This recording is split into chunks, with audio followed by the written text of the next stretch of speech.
Sunny. Greetings. Yes, we just got started. I'm also going to give it a few more minutes. I know people usually join from different parts of the world. If you're new to this space, welcome, welcome. My name is Toyin. You may Siri. Feel free to call me Coach Toyin. As always, we're going to go very, very deep today. Okay? For today's sessions, the question is, are you always in your feelings? Are you in your feelings? Okay? And do you really need to go through and pursue emotional healing in order for you to quantum leap? Okay? So when it comes to quantum leap, listen, your magnetism, your manifestation, the levels of success you can attract, who you become matters in all of your success journey. Whether in business or life, all of the relationship you're going to have is going to be anchored on what I'm about to share with you today. So I want to welcome you. We're going to have fun. I'm looking forward to this. I already have my notes. For those who are not new, those who are regulars here, you know what to expect. Let me give you one recommendation for today's topic. My recommendation is that you find a quiet space where you can be by yourself, a comfortable space, your comfortable blanket, your comfortable chair. The reason is because what I'm going to share with you may bring up a lot of things you may need to confront. Okay, it may have you traveling into dimensions of yourself that you may not have encountered or summon up the courage to confront, because it takes certain level of skill, okay, to address a lot of this stuff. It takes a certain level of courage to face yourself. Okay, so my recommendation for today's session is that you get very comfortable as best as you can. If you can be by yourself in a quiet space where you can reflect, where you can think. Also, if you can grab a pen and a piece of paper, the things that come up out of this session within you, you want to capture them, you want to write them down. The names, thoughts, memory stuff that comes up for you, they are clues to things that may be keeping you stuck or keeping you back from everything that you want, your goals. Okay, so that's my recommendation for this particular session, is that you try to do it in a place where you're comfortable. So this is not something you want to do when you're driving. I know many people tell me, oh, Toyin, when I'm jogging, I'm listening to you. When I'm cooking, I tune you on. Right? When I'm doing this. But for this session, may I ask that you please focus and steady yourself, because we're going to really go very deep. So are you in your feelings? Do you need emotional healing to quantum leap? So thank you, everybody joining. We're going to get into it now. The first thing I want to cover, okay, the very first thing I want to cover, and I'm looking at, let me see if I'll bring up a different version of this image. I have several versions here. Let me bring this one. Let me bring the simplified version. That way I don't confuse too many people today. Let's bring the simple one. Okay, good. Let's keep it simple. So greetings, everyone. Let me know where you're joining from. The first thing I want to explain. So I have my notes. I'm very organized when I'm sharing. The first thing I want to dive into is feelings and emotions. Everybody in the world tend to make those two things one and the same. I don't. I don't. In fact, maybe I need to pull up another. I have a lot of goodies here. Let me see which one I'll bring up. I'm trying to see which one will help. Okay, let me bring this one. Okay, I have a lot of slides that I teach with. Okay, let me, for this number one that I want to share. Everybody in the world tends to say feelings and emotions are one and the same. I don't. I don't. In my quantum leap programs, in my models, in my human design classes, quantum leap human divine design classes, I separate those two things. Your feelings and emotions are not the same, but they are related. Okay, feelings and emotions, they are not the same, because the skills you need to handle your emotions and your feelings are different. So the first thing I want to quickly help you understand would be the differences between emotions and feelings. And I actually spent an hour, there's an hour course on the human design models, quantum leap human design models available in my school, where I dive deeper into the technical side of this. But for the sake of this conversation, I'm going to give you a summary. If you haven't taken any of my courses, right, I'll give you a summary. If you want to go deeper into it, join my academy. We also have a new membership unlocked on YouTube, where I've included some of these exclusive courses, training programs. Okay, these are life skills. Okay, success skills. So, number one is I want to quickly help you understand why your emotions are different from your feelings. You see, when we think about emotions, think about your physiological response to the energy information flowing in your system. Previously, I've already explained the metaphysical side of you. You see, the physical side of you, your being, the doctors, the medical field that studied your organs, the different system, digestive system, respiratory system, the system, all you're made up of so many systems physically.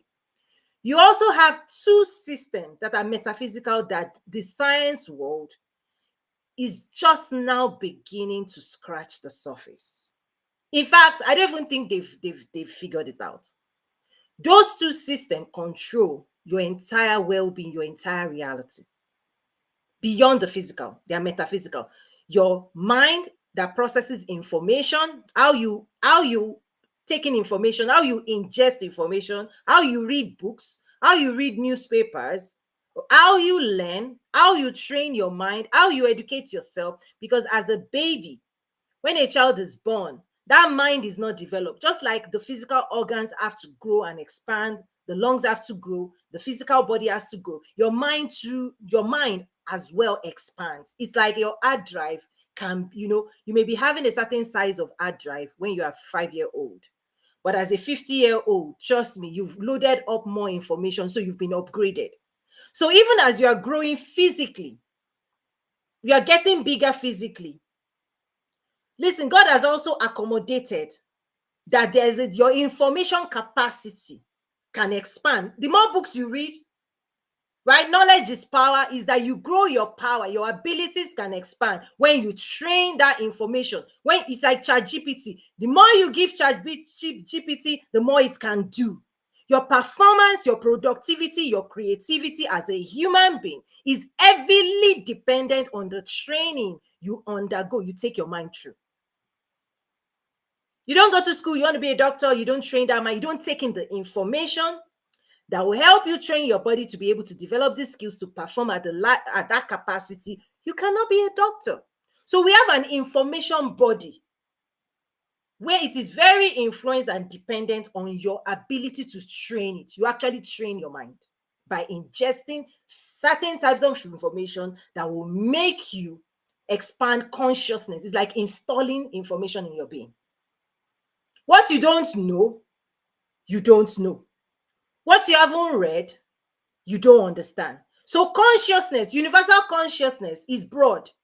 Now, personally, the more you now study, you have to study to show yourself approved. Listen, there's so much knowledge, there's vast knowledge in the world. But the one you attain, the one you lay your hands on, is the one that you can use to advance yourself forward. It's like food. Yes, there are all kinds of foods in the world. Yes, there are all kinds of trees. Yes, there's all kinds of things you can eat in the world. The one you can shop for and bring into your pantry in your house when it's time to cook, when you are hungry for your own well-being, when you want to grow physically, the food you cook, the one you have access to, is the only one that is useful to advancing yourself. Knowledge is the same way. All that you study is all you've got. The one you understand is what you can use to manifest. You cannot manifest above your consciousness. That's why those who want to achieve greater levels of success, you have to dedicate yourself to knowledge acquisition. And not just any kind of knowledge, guys. Just because food is abundant, you also know not all food is good for you. You educate yourself enough to influence the choices you're making for your ultimate well-being. If you ingest the wrong food, you have indigestion. There are poison, there are different things not good for your system. You're supposed to be knowledgeable enough to make sure your choices, okay, support your growth and your well-being. So you have the physical food, you also have the mental food, right? So if you eat junk, this is where you start talking about mental health, depression, all these things, is that when people are lacking this level of education and they don't know how your mind uses information to create your ultimate well-being, to create an energetic field where you live and embody. Listen, you did that to yourself. So I'm going to go deeper. I'm just laying the foundation. Number one, I'm saying emotions and feelings are different. I have classes and courses that go deeper, hours and hours into it. For the sake of today's discussion, I just want to highlight the difference between emotions and feelings. So your emotions, energy in motion, is that when your mind takes information and then mixes it up with your own life force, your energy, your thoughts give direction to your energy, and it uses it as instruction on what it should create and what circumstance it should manifest in your being and in the reality for you. I said a whole lot that needs to be unpacked, but there are classes in my school, Toyin, umesivi.academy. So when something happens externally or internally that activates the mind to take in that information, in processing that information, if it doesn't know what to do with it, if it knows what to do with it, listen, to propel you forward. Positive emotions will move you forward. When it doesn't know how to process it, there's no outlet, it sends it into your body, and then now you have to figure it out. But it takes skills. Okay? Is that if it's cold out there, through your five senses, right? Taste, touch, smell, sight, sound, right? Hearing. Those five senses, when as you move through physical reality, okay, they are creating sensations, your nerve endings. Each of those senses, right? They sense certain things, but your mind interprets and makes it conscious, interpretation, conversion of sensation to thoughts. Out of that processing, if you enter the cold, suddenly you shiver.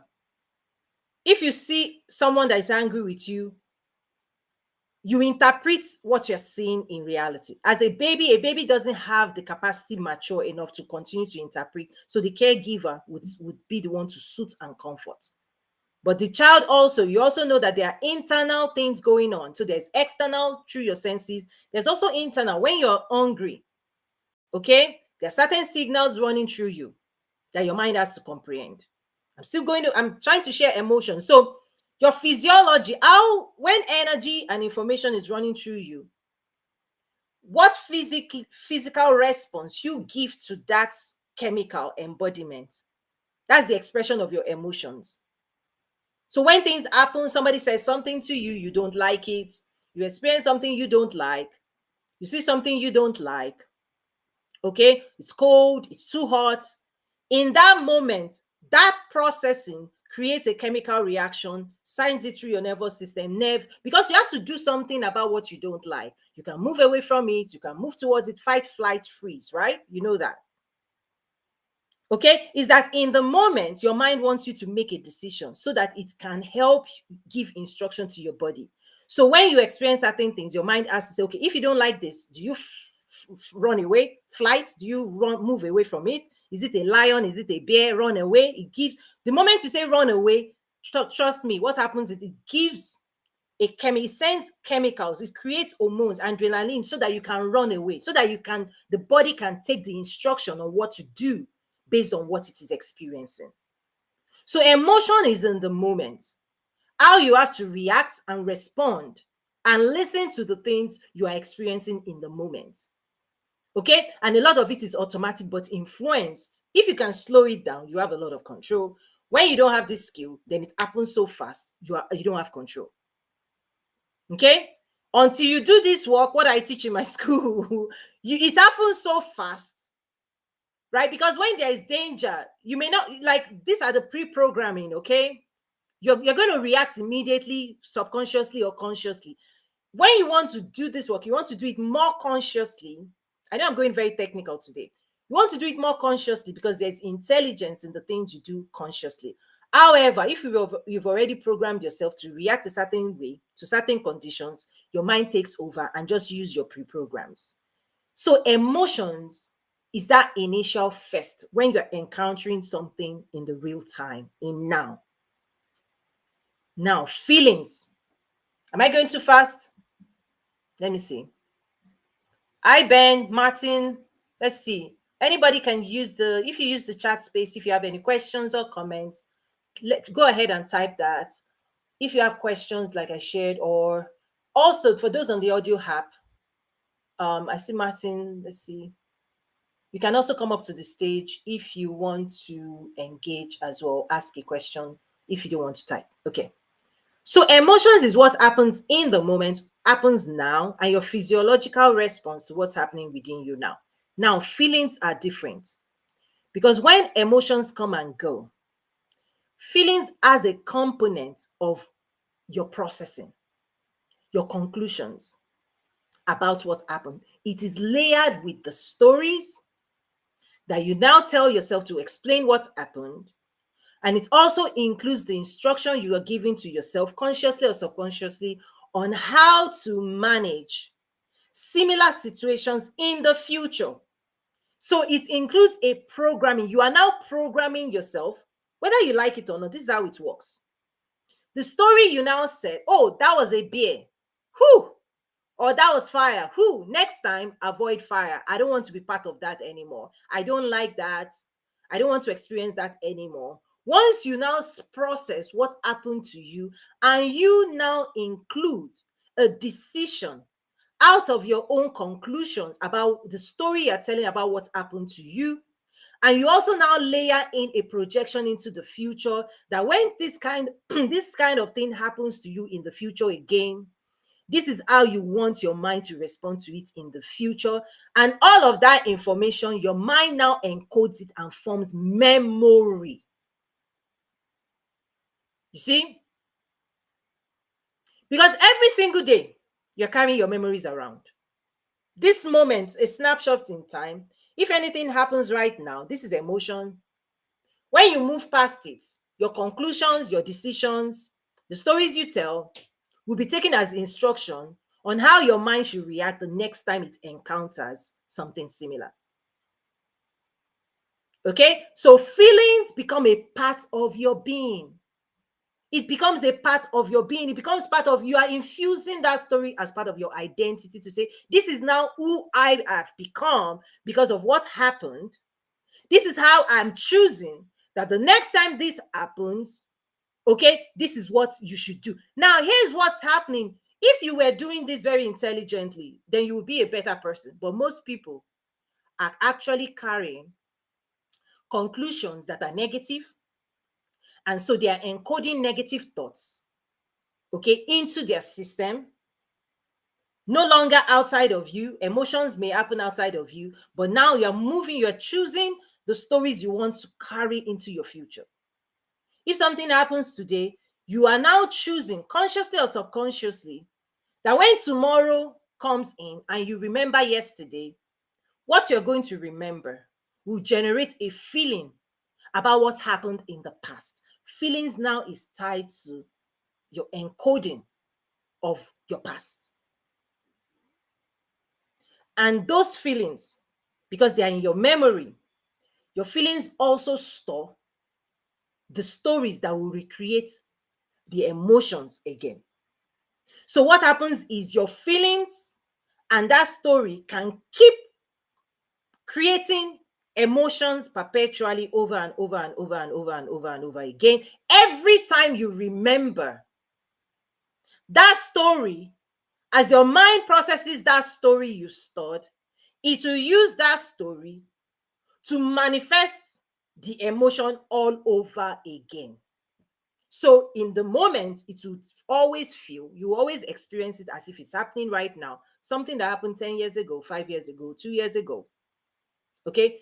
The original experience that you had is 5 years old, is 2 years old, but the memory you're carrying around, okay, that you're carrying in your memory bank, that story, anytime your mind reads that story, anytime you think and you bring up that memory, when your mind reads that story you've encoded, in the moment, in the now, it will use that story to create an emotion, okay, that is tied to that story again. You're going to experience the emotion you experienced 5 years ago, 10 years ago. It repeats itself. Why? So feeling is an encoding. It's now part of you.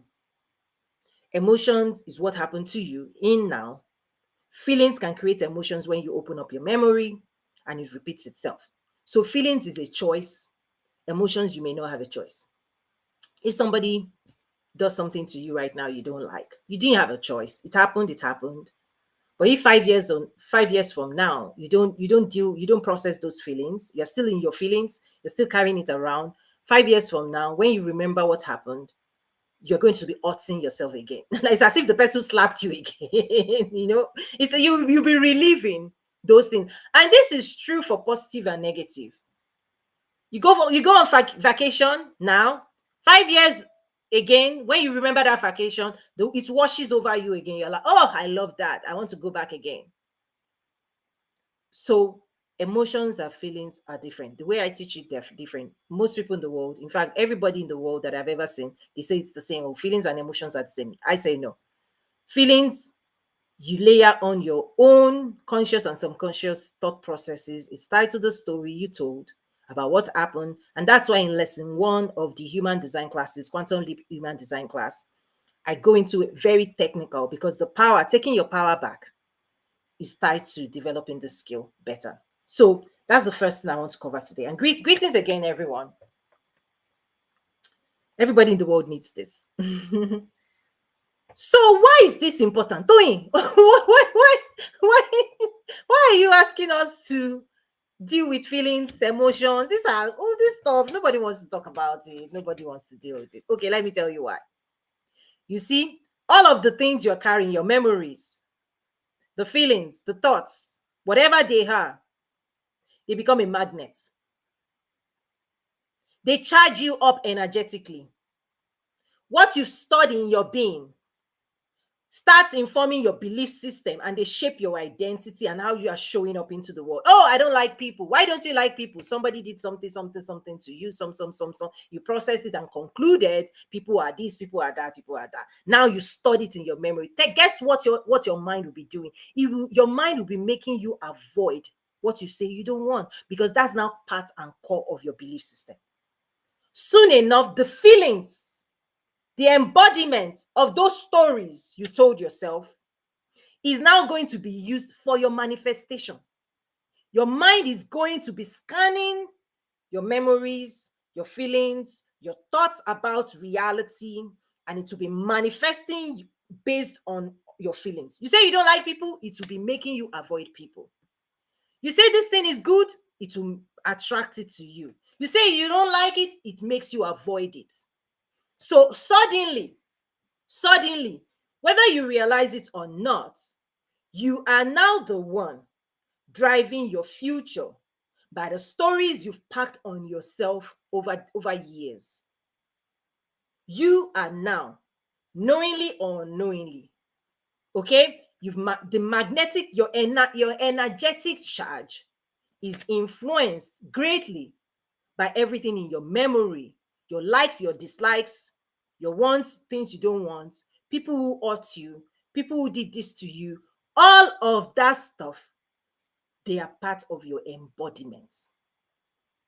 So soon enough, you know this, you see somebody physically, you don't have to talk to them for you to assess and scan them, whether they are somebody open to relationship or not, whether they are kind, whether they are nice, whether they are an angry person, because you're going to describe everybody you're in relationship with through their energetic charge. People will describe you based on your own energetic charge. You're going to say, oh, this person is nice, this person is not nice. Oh, I like hanging out around this person is funny, this person is not. But what you need to realize is that you are experiencing that person's feelings and thoughts towards life. Okay? So you then get to choose who you want to do life with. And other people are also choosing if they want to do life with you. Because if you start engaging with somebody that is angry, why did they get angry? Somebody that is not loving, not kind, what happened to them? I'm sure there's a story behind it of what, who, when, what did, what. And then their own conclusions layered on that life is this, life is that, life is this. And trust me, by manifestation, your mind will always prove you right.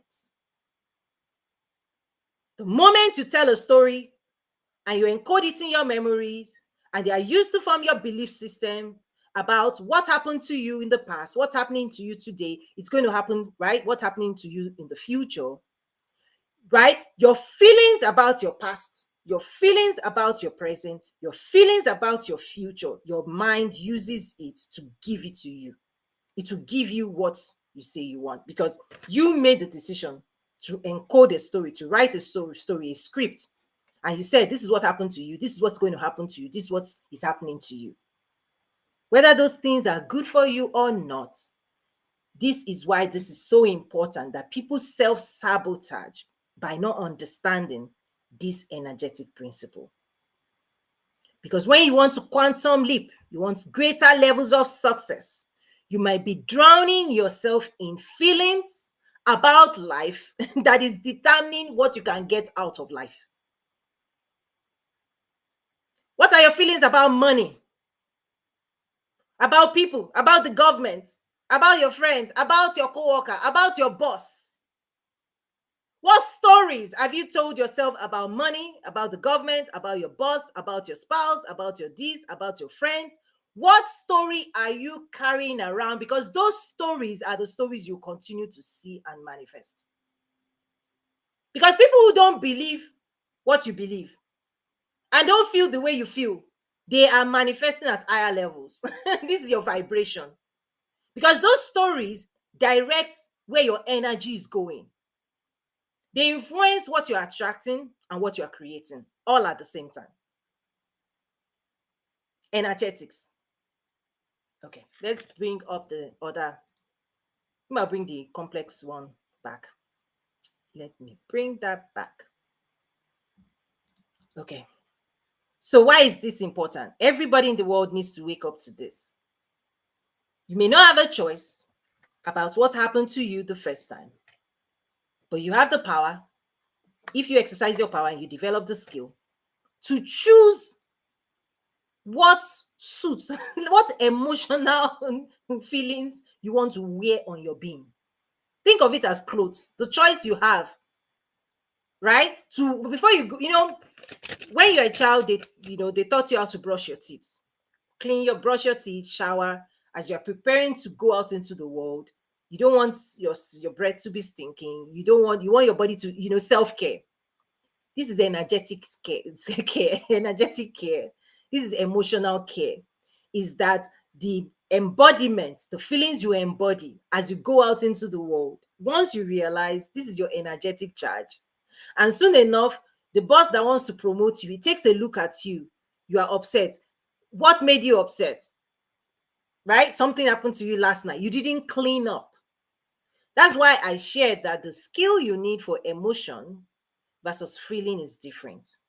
For emotions, okay, you need some form of resilience, that in a moment when certain things are happening to you, how do you hold your peace in the moment? That is a skill.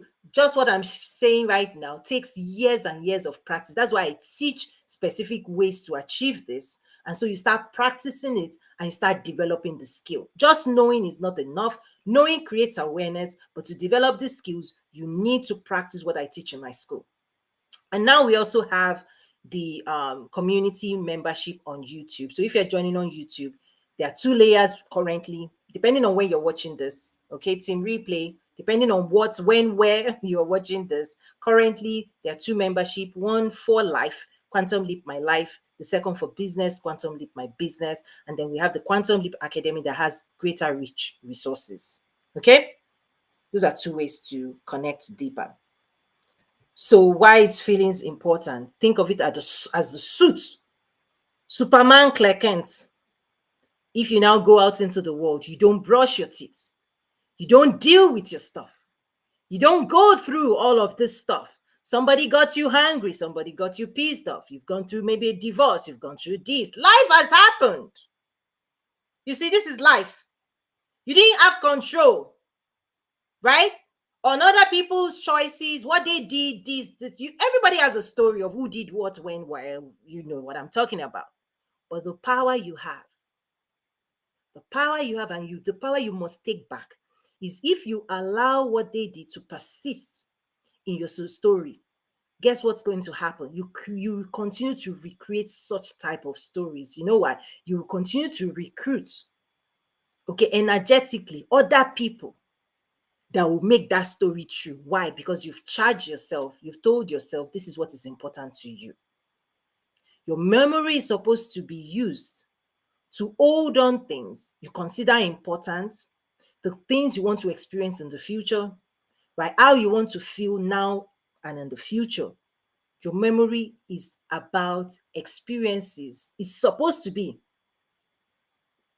about the experiences that you enjoyed. Now, when I say supposed to be, I'll connect it to Christian faith. The way God originally designed us, our being was not designed for negativity. Our being was designed to be enjoying all the goodness of God. So the original design of your memories, don't worry about what it has become. This is the fall of man. This is why Jesus came to die for all of us, this work, so that we can set ourselves free. The original plan, okay, the divine nature, how God originally intended all of these gifts that he gave us. He didn't encode negativity inside you. It's like if a manufacturer, makes a car and says, only use this kind of oil, only use this kind of gas, only use this kind of replacement parts. But then we now started pouring wrong things into the car. The car will malfunction. Most of these things we're going through is a malfunction, mismanagement of the energy God has given us, mismanagement of the mind, body, heart, soul, the opportunity God has given us. This is the fall of man. This is why Jesus had to come and die for peace.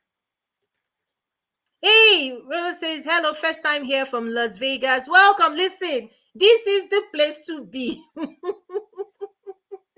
Welcome to our new guests and new members. Like, subscribe, share. Everybody in the world needs this. This is what we all need right now. This is the only thing keeping people back. Only thing keeping people back. If you settle these things I'm teaching, if you take my classes, you are set for life. Your relationship will change. Your life will change. You're going to quantum leap into higher levels of dimension. You will recognize yourself again. This is why I keep pushing this thing. Oh, emotions, feeling. Listen, you were designed for joy, happiness, peace. You were supposed to be manifesting realities that is in tune to the God design. And anytime your vibration falls beneath that, you will experience a state of mind, being, body. That's when God talks about the death of man. For believers, when Bible says the consequence of sin is death, this is what happens, is that the mind, when you start processing thoughts of defeat, you don't have this, you don't have that, you don't like this. That's not a language God uses, by the way. And he designed you in his image, and you are not encoded to be handling. When God says vengeance is mine, your being, you corrode your being, you destroy yourself when you embody thoughts of defeat, of fear, of doubt. This is where we start saying anxiety, depression. This takes people down to the abyss of failure, to beneath their divine nature. So when you talk about raise your vibration, go back to the original, these thoughts, let the mind of Christ be in you. The only way you function, the way God wants you to function, is that you think a certain type of way and you believe a certain type of truth, and that you tell yourself a certain type of story that favors you. But if you choose to do otherwise, there are consequences. Part of the consequences is that you embody toxicity. You charge yourself negatively and you start attracting exactly those things. You will see in reality everything you believe. I hope we're all on the same page. Rhoda says you're so right. This is the wake-up call, by the way. Nobody can do this work for you. You can go out there, read 1,000 books. That's why it says sit with yourself. Just sit in a quiet place. Realize you were not designed to be thinking a certain way. And so It's like if you eat junk food, there's consequence, guys. Behavior has consequences, thoughts has consequences, energetic charge vibration has consequences, telling certain stories has consequences, behaving is it all has consequences. You eat junk food every day, don't worry, it compounds. It's not, it may not just show up today, you may get away with it. Many people think they can get away with these things 1 day, 2 days, but it compounds. It compounds. It compounds. Suddenly, people are depressed. Suddenly, people are hopeless. Suddenly, you're consuming all kinds of content. You're scrolling here, scrolling there. Ha ha ha ha. Yes, you're laughing, but you don't know what you are carrying away from those dimensions. What is being stored inside your being. And once it is encoded as part of your being, trust me, you start seeing the same thing in reality. You see externally what you are going through internally. Okay, so your magnetism and your manifestation, no matter this, the reason I teach this class is that no matter what God has for you, remember promised land for the children of Israel, no matter what opportunities God is saying belongs to you, as long as God's people, you say, oh, they are giants, oh, and this, oh, yeah, that feeling towards opposition, obstacles, limitations, if you process it as fear, God doesn't operate in that realm. The vibration takes you down. If you say, oh, you don't have, God says start a business, you say you don't have, what will God do? Go there, you say no. Why? Because of your feelings, your story, the story you're telling yourself about reality based on your past experiences. Now new opportunities are coming your way, but yet you haven't changed the old wine or the wine skin, right? That's why God says he won't pour new wine in old wine skin. Is that part of the feelings of the past can be in opposition with your future. Oh, you think whites are this, blacks are this, Hispanics are this, Indians are this. Where did that story come from? Now that story stored in you makes you charged up negatively towards the people because you believe a story passed to you and you say whites are this, blacks are this, Africans are this, and whatever those stories, if those stories are not pleasant, guess what? Your mind will continue to delete them, reject them, push them away. Now if God is saying I want to bless you in this community, in that community, do you see that that past story is now in opposition with the future God has for you? Do you see that? Is that your feelings towards a group of people, if you don't change it, you are actually stopping your blessings from flowing from that dimension into you. You can't bless them, they can't bless you. This is why the enemy uses to divide and conquer people. You just feel somehow, I just don't like this person. Oh, they're just talking somehow. You don't know that that story is attacking your destiny. You don't know that it's attacking your blessings. That you see this money we are talking about, it doesn't know any color. That the Fortune 500 companies, they make money from anywhere in the world. If you bring your Indian rupees, we will collect you to convert it to dollars. Bring your yen, we will convert it. Businesses know how to convert currency conversion in international trade. We don't exclude markets unless maybe there's war, there are specific security issues. That's the only time people will say, you know what? We don't sanction. We can't do business with you because your hands are bloody. You know that story. But aside from that, listen, bring me your gold, bring me your that, bring it. When it comes to success, wealth, don't be discriminating because of foreign stories, past or collect the money.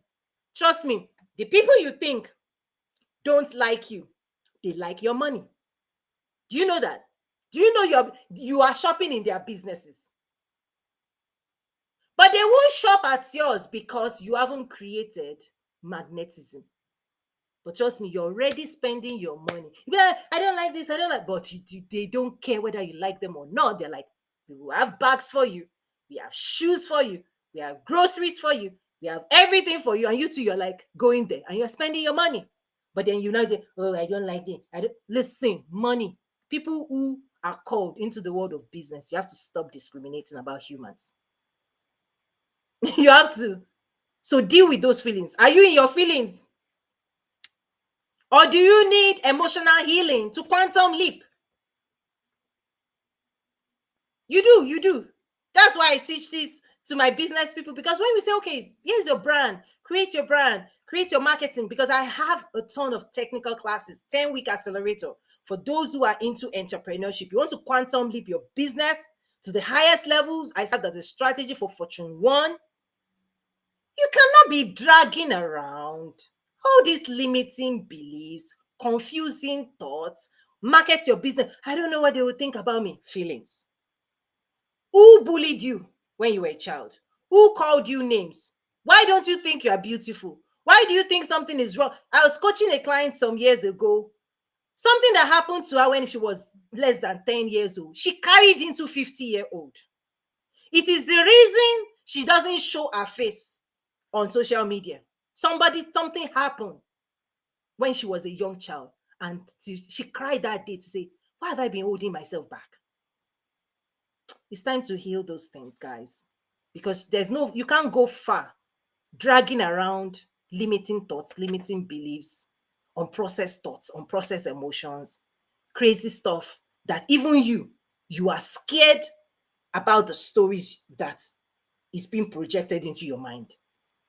You yourself, you scare yourself by your own story. So who wants to come near you? You will scare them away. Right? Even the stories you embody, you give yourself an anxiety. Anybody hanging around you, you give them too, because you transfer your charge. Anything you touch, your energetic charge gets transferred. You multiply yourself. Be fruitful, multiply, replenish the earth, subdue it. You are charging yourself, and everybody in relationship with you will get a dose of you. Okay. Number 3. Greetings again. We go deep, and then we go deeper in my school. Hi, Renee. Oh, listen, we have some people here. Let me invite you up. We also have the video on YouTube. Hi, Renee. Anybody that wants to come up, greetings. Go ahead. How are you? I'm doing great. Any thoughts so far? I'm enjoying your energy and I'm enjoying the knowledge that you're sharing. Keep going. Awesome. Is there any highlights for you so far? Anything that went, I'm thinking about that. Well, I just got my certifications for my church that I started, nonprofit. Wonderful. And so while you were talking, I was kind of sort of listening to what you were saying, and some of the things that you were saying, it resonates with me because that's how I was able to start my church. Once I got rid of the thoughts of impossibility, once I got rid of the thoughts of limitation, and I just embraced the possibility of my dreams and goals, things started just falling in line. Bam, bam, bam. And it just so while you, and then the other thing that I really liked was that I came in the room, you had nobody in it, and you were still talking as if you did. That is powerful. How do you pronounce your name? Toyin. Toyin, that's powerful. Yes. I appreciate, listen, what you just said is so powerful as well. Because until we confront ourselves, our being, in fact, one of the things we're not going to move forward the way we want to move forward, because you repeat the past until you change the past. And what do I mean by that? Is that the way life is, time repeats itself. The sun, the moon, the stars, planet Earth, the way God designed it. And congratulations, by the way, on your accomplishments, on starting your not-for-profit, all of that. This is why when I say quantum leap, when God has given you new dreams, hopes, greatness, I call it nurturing greatness, right? Part of what God is going to call out is pruning us. Because what I have found is that we are created divine. However, life happens, the hands, nature, nurture, culture may strain you in opposition to God's will for you. So, for example, Paul in the Bible, As Saul, he was well trained, but he became a Christian killer. When you think about Jacob and his mom and his uncle, they had a certain family heritage on behavior and what they were doing with life, that when God encounters you, he will call you out. You have to deal with some. That's what I have seen, and I'm also preparing people. Be ready for that, because what the only thing that may be keeping you from what God has for you is this work, is this assignment. It's just this. It's nothing else, because when you fix this, provision is released to people with vision. All the things you don't have, all the things you need, on and on and on, those things come rushing. You attract them, they magnetize to you, but you can be repelling the resources, the people that God is sending your way, simply because you've not cleaned up. You see, Abraham had to host angels for an answer to a promise. You see, Hannah had to pray in a way where a prophet's word had to whisper to her. Sometimes you need to be positioned in a strategic location where certain people who carry destiny, who are midwives of your destiny, can reach you, bless you, touch you with material things, with prayers, with all kinds of support. But if you've separated yourself from the source God has assigned to nourish you, because you're like, leave me alone, I don't like people. People are this, people are that. So you disconnected yourself from the life-giving flow that God is trying to use to grow you, nurture you, help you manifest destiny, greatness. You did that to yourself. It's not God. And so Christians will go to church, pray, pray, pray, pray. I'm blessed, I'm blessed. You are blessed, but the manifestations of God's blessing require some spiritual truths and practices. You cannot receive physically if you don't have faith. You cannot receive if you don't believe. You cannot receive if you don't show up in the way God wants you to show up. If you don't clean up, listen, Joseph coming out of the prison had to clean up for him to be acceptable in the palace. When I teach protocols, because I do a lot of work in the government side, right? Some of you are called into government, but trust me, you've already encoded bad stories about government. You've been poisoned. Hey, government is this, government, but you are called into government, into governance, into leadership. You talk bad about your boss. Your CEO is this, the world is this. You've encoded yourself with the thoughts that will make you repel your own destiny. Why is that not something you're going to fix today? You are excluding yourself from the dimensions of greatness God has called you into. Why? Why? God has called you to lead people, yet you don't like people. God has called you. Many are called, few are chosen. Only the people who prune, right? Because life dumps a lot of crap on people. They think they are burying you, but your job is to come. Arise, shine, for your light has come. Okay? And the glory of the Lord is risen upon you. You see, I'll put scripture for you because these things are biblical. They are scientific. They are biblical first, but I'll share with you the sciences and the work you have to do. Okay, so number 3, I'm running through my notes. Patterns of thinking, right? Patterns of thinking. Now you have to check on yourself. How have you programmed yourself, or how have you been programmed to think? And when I say thinking, there are several layers to thinking. It is an interpretation of your vibrations and sensations, okay? And you think in the language you understand. If you are English speaking, you think in English. This is the conscious side of you. And whatever you think about, if you accept it, your mind will store it as part of your memory. If you reject it, it tries again.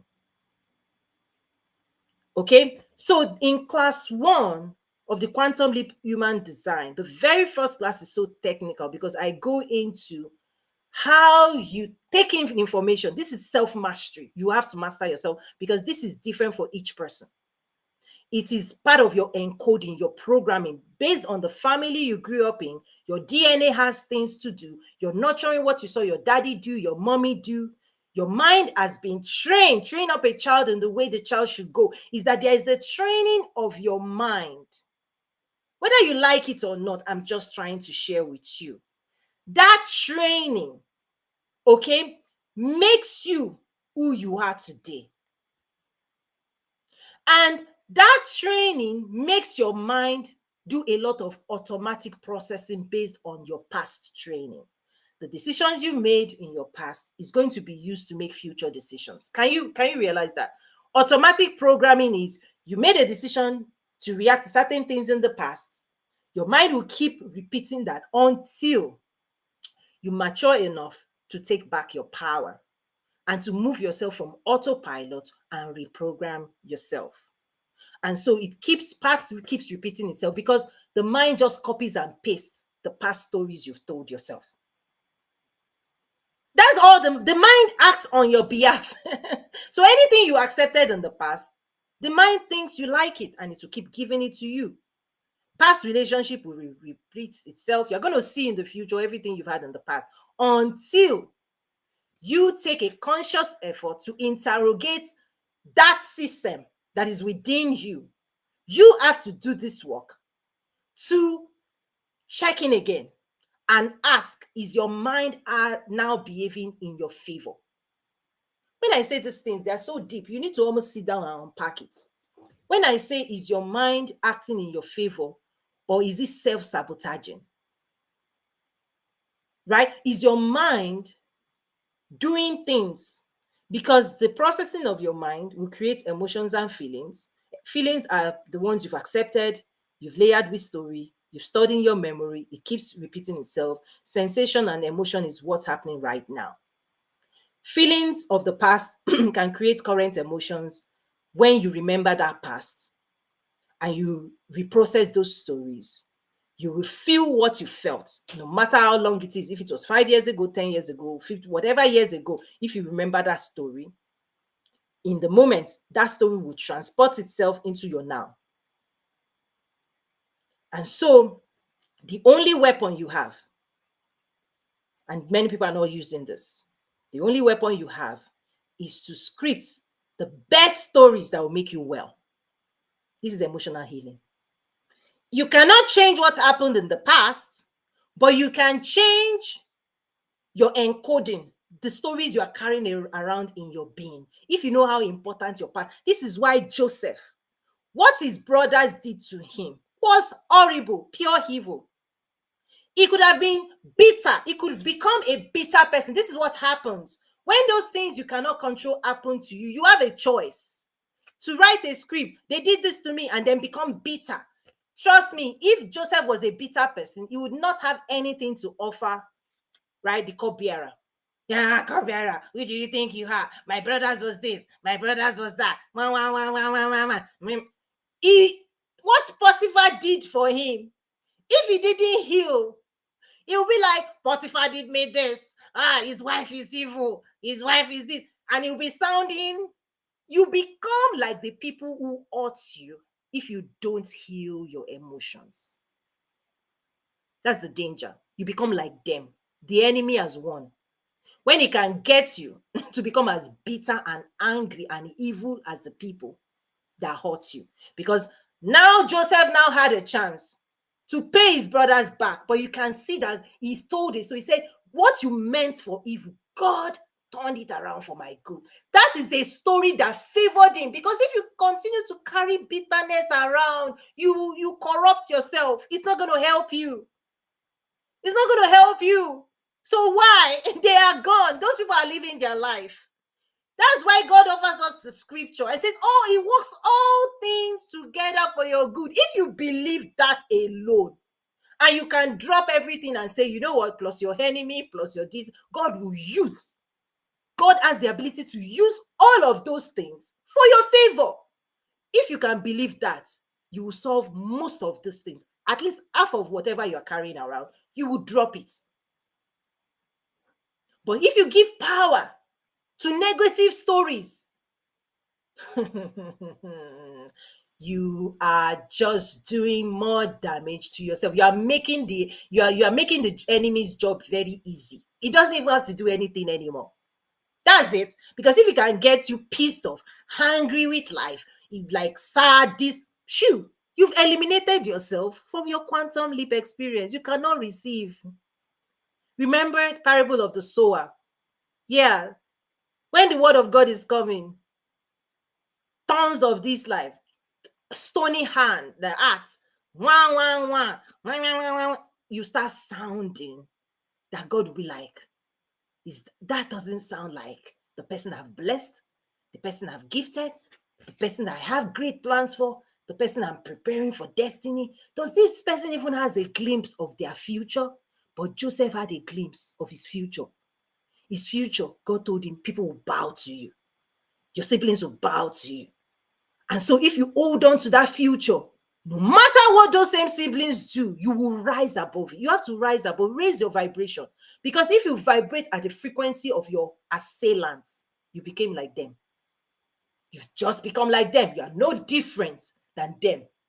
When they transfer their evil on you, you now become evil. You perpetuate it to the next generation. That's what happens if you don't do this. The consequences of not doing this work is you exclude yourself from all of the blessings. The blessings will remain in the spirit realm. I'm talking about physical manifestation. Because in the physical realm, your behaviors matter, your words matter, your actions matter to manifestation. This is the birthplace of sin, by the way, for Christians. Sin. This is the zip code of sin. Hey, Cain and Abel, what happened? He had a feeling. Something happened. He made sacrifice. His brother's sacrifice was acceptable. His own, God rejected. Jealousy came in. Hatred came in. Soon enough, he killed his brother. But God was trying to intervene and say, sin is knocking at your door. Master it.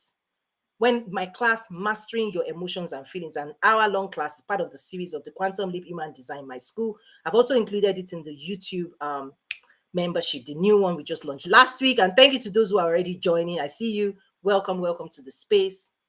You can join the Quantum Leap Your Life and the Quantum Leap Your Business. There are 2 subscriptions you can join on YouTube or then my academy. My academy has greater resources, but I selected some very important, powerful ones that anybody can start accessing today. Okay, so please don't think of feelings as fluffy.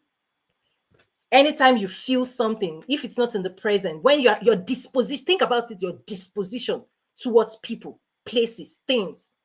When you open your mouth, out of the abundance of the heart, the mouth speaks. You are now speaking out of a belief system that has been shaped by a life experience that you processed, you concluded on, and your conclusions now are encoded in your memory, and your mind uses that conclusion and that story to manifest destiny. When you soon enough, you see that person, you have a reaction, positive or negative. Soon enough, they look at you and they assess you. Can we bless? Can we promote this person? Can we elevate this person? Or this person has unclean. When you say unclean hands, is that when you're charged, if you're an angry person, I've seen this too much, even in Christian faith, even in the pastor community. Listen, this is for Christians. I've seen too many pastors that haven't healed their own wounds and they are wounding their congregation. They are bitter. They are very, very bitter. Pastors need this more because you have gone through a lot. People have done a whole lot. You have to keep cleaning up. When I talk about these things about brushing your teeth, showering, as long as you are on head, please, you hold your toothbrush and toothpaste every morning and you brush your teeth. You're not going to tell a story. Yesterday I brushed my teeth. Why is my mouth stinking again? Just brush it again. Yesterday you dealt with people. Today you deal with people again. Just wash your emotion. This book of the law shall not depart out of thy mouth day and night, not once a year. You need this work daily. If you're a Christian, it's not one time. You brush your teeth every day. You shower every day. As long as you're showering and brushing your teeth, emotional healing, right? Processing your emotion, dealing with this is a daily assignment, moment by moment. Jesus said, men always ought to pray. This is the prayer you need to be praying. So taking back your control is not just about emotions. It's about feelings. Feelings driven by your storytelling. That's why I teach a lot of storytelling. Listen, let me tell you this. We are all actors in a story. And this is the powerful thing. You have the power to write your own story any way you want. But many people are just living a script other people have written for them. And this goes into another advanced stuff I teach on energetics, your human to human relationship. So in those classes, One, I talk about you, your relationship with yourself. When you work on your relationship with yourself, the next step is your relationship with the world around you. Because many of the things that people then go through, your spouse, your children, your boss, your co-worker, stems, they are like branches. They are branch off from inside you to outside of you. The energetic entanglement, the energetic connection you have that builds relationship strength. Can two work together except they agree? Right? Synergies, impact, transformation, all of the things are going to be able to be empowered to do is now going to be dependent on the types of relationship ties you can have with certain types of people. Now, if you anchor yourself to somebody who hasn't done this work, they are charged negatively, they are bitter, they are angry, and now you want to work with them. Woo! Blessed is the man who doesn't walk in the counsel of the ungodly, nor stand in the way of the sinners, nor sit in the this, but their way delighting. You are now trying to be yoked to people who haven't, they are still in their feelings in the church, elder, deaconess, they are still angry, bitter. They have narcissism. Should I call you all out? All the Christians. Okay. Listen, we love Jesus. Jesus has done what he would do for us, save our soul now and for the afterlife. This work, guard your heart, renew your mind. This cleansing is your own assignment. Guard your heart, renew your mind. It's on you, because that is the gateway to manifestation. And if you are manifesting lies, limitations, fears, anxiety, anger, frustration, bitterness, people are busy calling people names, jealousy. They are busy manifesting jealousy in the church. Have you seen that before? When we are supposed to be manifesting love, peace, patience, kindness, goodness, people now say church ought. Hey, guys, I'm putting you on. Okay. Oh my God, let me open it to question before I go on. I have two more notes to go through, and then we'll wrap it up today. Hi, Nico, good to see you. Go ahead, Mr. Aunt, how do you say it? Potter. Okay, yes. Go ahead. Any thoughts, reaction? Go ahead, please. It's pronounced Hurt. H-U-R-T. Okay, good. Thank you. No, everything you said is on point. There's one thing I want to say. Mm-hmm. Joseph was going to kill his brothers. He was not going to let them live. So that's one of the things that we as Christians or pastors don't teach. Because when the brothers came, the Bible talks about the anger Joseph had. And if you read the Hebrew version, the level of anger he had was the level of anger you'll have if you want to kill somebody. And so he put them in jail, and then he had, because he had to think about it. See, when people mistreat us and do us wrong, it is not, and this is me, okay? It is not healthy or right to just forgive them and not punish them for that. Ooh, well, okay. Share your thoughts. I'll share mine. Well, here's the deal. Bible shows it every single time. Because if Joseph, the man that God spoke to, if Joseph, the man that God blessed with the power of dreams, was supposed to be an example of forgiveness, then he never would have put his brothers in jail. He would have revealed himself, hugged his brothers, and said, I forgive you. But he did not do that. He punished them for their behavior. He made sure that justice was done to a point to where these men did not get away with being dishonest. They didn't get away with being wrong. They didn't get away with being out of integrity. But here's what makes a man of God a man of God. You don't punish somebody to the point of selfishness. Listen, here's, let me, go ahead. No, I want to bring in Raheli. She just came on up to the stage. I want to give her the opportunity to share. This is why this is so important, is because everybody's carrying around their own thoughts and conclusions about even the scripture exposition. So part of self-expression is that you want to analyze the scriptures, you want God to interpret it, and trust me, out of your own interpretation, you're going to arrive at some conclusions that is going to inform how you do life as well. So I will share mine, but trust me, part of this assignment is to make sure that you actually know who you are and how you're actually arriving at conclusions, because those conclusions, you're already using it to inform how you're doing life. That's part of what I'm calling awareness to today. Miss Rahai. Most definitely. I live my life like this. Exactly. It's a clue. Trust me. Anytime anybody says something, you are speaking out of your heart. If you are not a liar, there are professional liars that can mask their hearts. But an average person, whenever we open our mouth and say something, you're speaking straight out of your belief system, not just your mind. Your spirit speaks, your heart speaks when you open your mouth. So I respect and understand that. But part of therapy and self-therapy is that when people open their mouth, suddenly you see your own thoughts. When you write and you journal, the process I now teach is check in again. If your pattern of belief is in your favor, just check in. Just check in. That's that awareness. Because many people are carrying around stories that has been processed and stored into them subconsciously, but consciously, they don't even know what's inside them. They don't, because when you do this quantum leap work, many things will surface. And when it surfaces, it's another opportunity to sort what, before you submit it again to your system.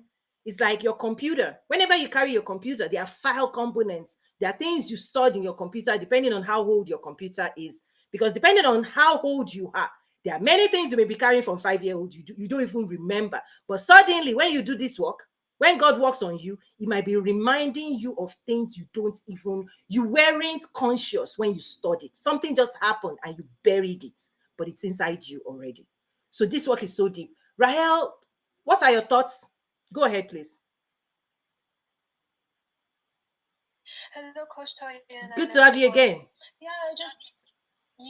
Thank you for having me on stage. I just wanted to say I've been struggling with this fact for a long time because I still have so many problems when it comes to Joseph's story and his reaction. Because I think in so many cases when people are so bad to you, it's not just about taking revenge. It can also be about it has something to do with, the punishment for just making them aware of their actions and for just rescuing other people. Because they might do the same thing to other people. And what is our responsibility in this case? I'll tell you, that is my question. I love this, and we have more questions. How to go through chronic depression to become a thriver again. Okay, I'll cover that as well. Just very, very high level, because a lot of these things, there's a lot of classes and courses and stuff behind where I am coming from. So I'll tell you what God has told me. Okay, I don't know what He has told you. I always say do you, but make sure you are doing God. What God has told me is the day you become the punisher, what it makes you to become. So listen, there's so much depth in what I'm about to say. I may not have time to unpack it very well. The version of you that takes it upon itself to punish another person, the person you have to become to do that, in of itself, you become evil. If you don't have authority, if you are not a judge, that's why, see, there are systems and there are people. It's like a police officer. Power in the hand of a police officer. One moment, the police officer can use it to protect a people, but the police officer can soon enough abuse it quickly. That's where human nature is. So we have to be very careful. So for me, the person you have to become to inflict pain on another person, that version of you, If you can sleep well with that version of you, then go ahead and do it. That's what I'm saying. The person you have to become, because one of the spiritual things you have to know is anything you put externally, first you must do to yourself. By manifestation, anything your body is going to carry on and inflict on another person, first of all, that thing must be encoded in your own mind. The instruction must be written on your brain. Your body must learn how to do it, and then you will have to do it. That process in of itself can encode you for evil. That's why when it was time for David, he wanted to build the temple. Go and listen again to what God told him. Your hand is filled with blood. It's not that he wasn't supposed to fight a war. He fought war, but the temple God was trying to build, he wasn't looking for a warrior, a fighter, somebody who has fought battle with unclean hands. He wasn't looking for that version of David. That's why Solomon came with wisdom. That's all I'm saying. The person God wants you to be, if because somebody hurts you and you say you will do this, you may disqualify yourself from higher positions. So God will not tell you. That's why God will keep saying forgive, forgive, forgive, forgive. Because the process of unforgiveness, the process that charges you up and makes you feel comfortable to punish other people, you have to charge yourself with that toxicity first before you release it into the world. And that is what I'm asking people. Check in again if you want to be that person. If that's true, Toyin, then that means Jesus is evil. Listen, that conclusion, you are jumping many steps. That's your own conclusion. It's not mine. No, because when Jesus went into the temple, he beat those people for dealing with his father. He said, "This is the house of my father. You will not do this." And listen, do Jesus didn't come down. Do you know this is what? Let me add this. Came down with the authority to die for us. Let me add on to this. Jesus judged. Okay, I'm not gonna. The way I'm responding. With what you're saying, that means Jesus is evil. Okay, this is what I'm going to say.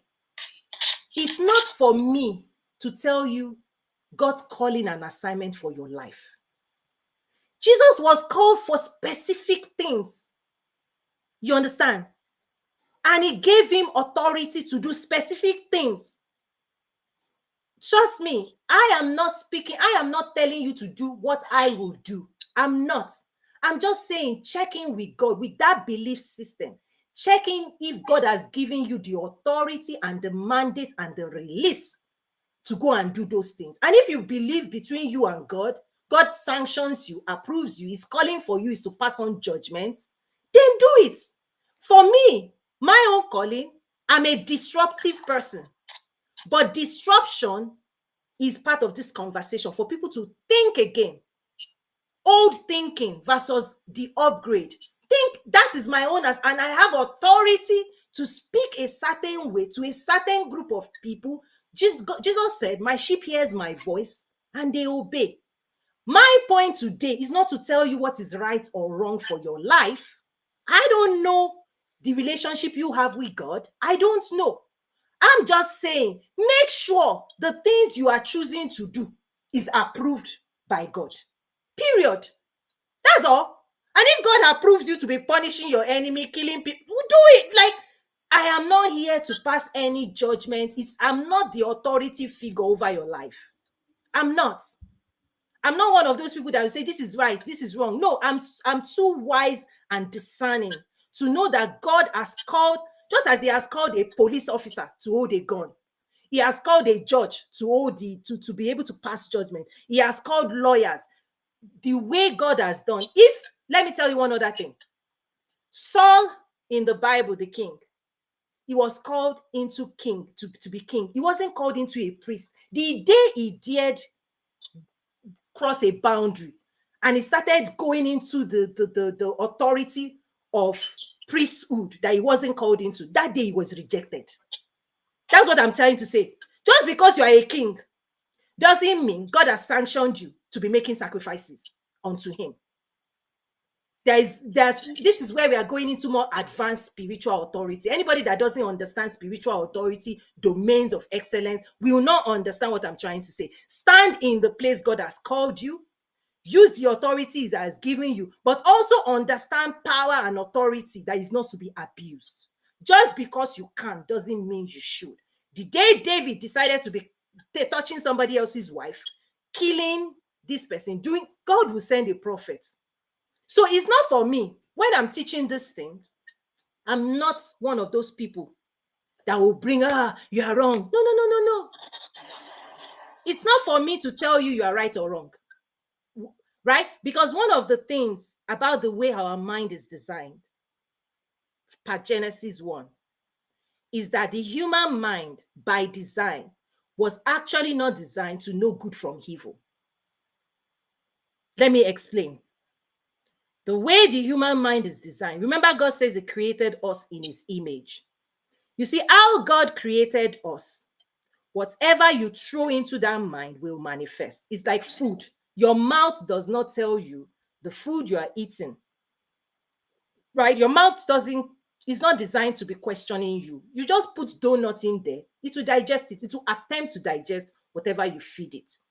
So the knowledge of good and evil only comes from the spirit realm, the side that knows the intelligence of God. That's where many of the things happening in the world today, we are trying to use human mind to process and discern spiritual matters. That's why the Bible says there is a way that seems right to a man, but the end is destruction. So people can be so confused. They can be so convinced they are justified. But trust me, when God weighs in, ultimately, it's God that will decide whether you are right or wrong. It's not for Toyin to decide. That's why I would tell people, check in again. Your conclusions, your interpretations of scripture and your conclusions, are they flesh? Is it the smartness of man? Right? Because you have a choice. This is the will of man. You have a choice to apply your own reasoning into processing and understanding. That's the freedom we have. But I'm saying those things have consequences. So we are talking about the consequences of patterns of thinking. Because if you think that is right, but God is saying no, you are always going to have to submit your own thinking under God. And that's what I'm asking and encouraging people. No matter what you think, right? Think again. No matter what you feel again. No matter what you're doing, check in again. If you have embodied a truth that God sanctions you to embody, or if you are embodying a lie that you've been sold by your own belief system that you so much believe and you're manifesting, but God doesn't approve of. It's not for me to tell you what those things are, but I will tell you categorically, you see, what I know, what I have experienced of God. When He says vengeance is mine. Sorry? Sorry? The Bible doesn't say that. Isaiah 117 and Psalms 82. Doesn't say what? Doesn't say that. Doesn't say what? It doesn't say that it's up to you. You are given an order. Order to do what? In Isaiah 117, it says, learn to do good, seek justice, correct oppression, bring justice to the fatherless, and please the widow's cause.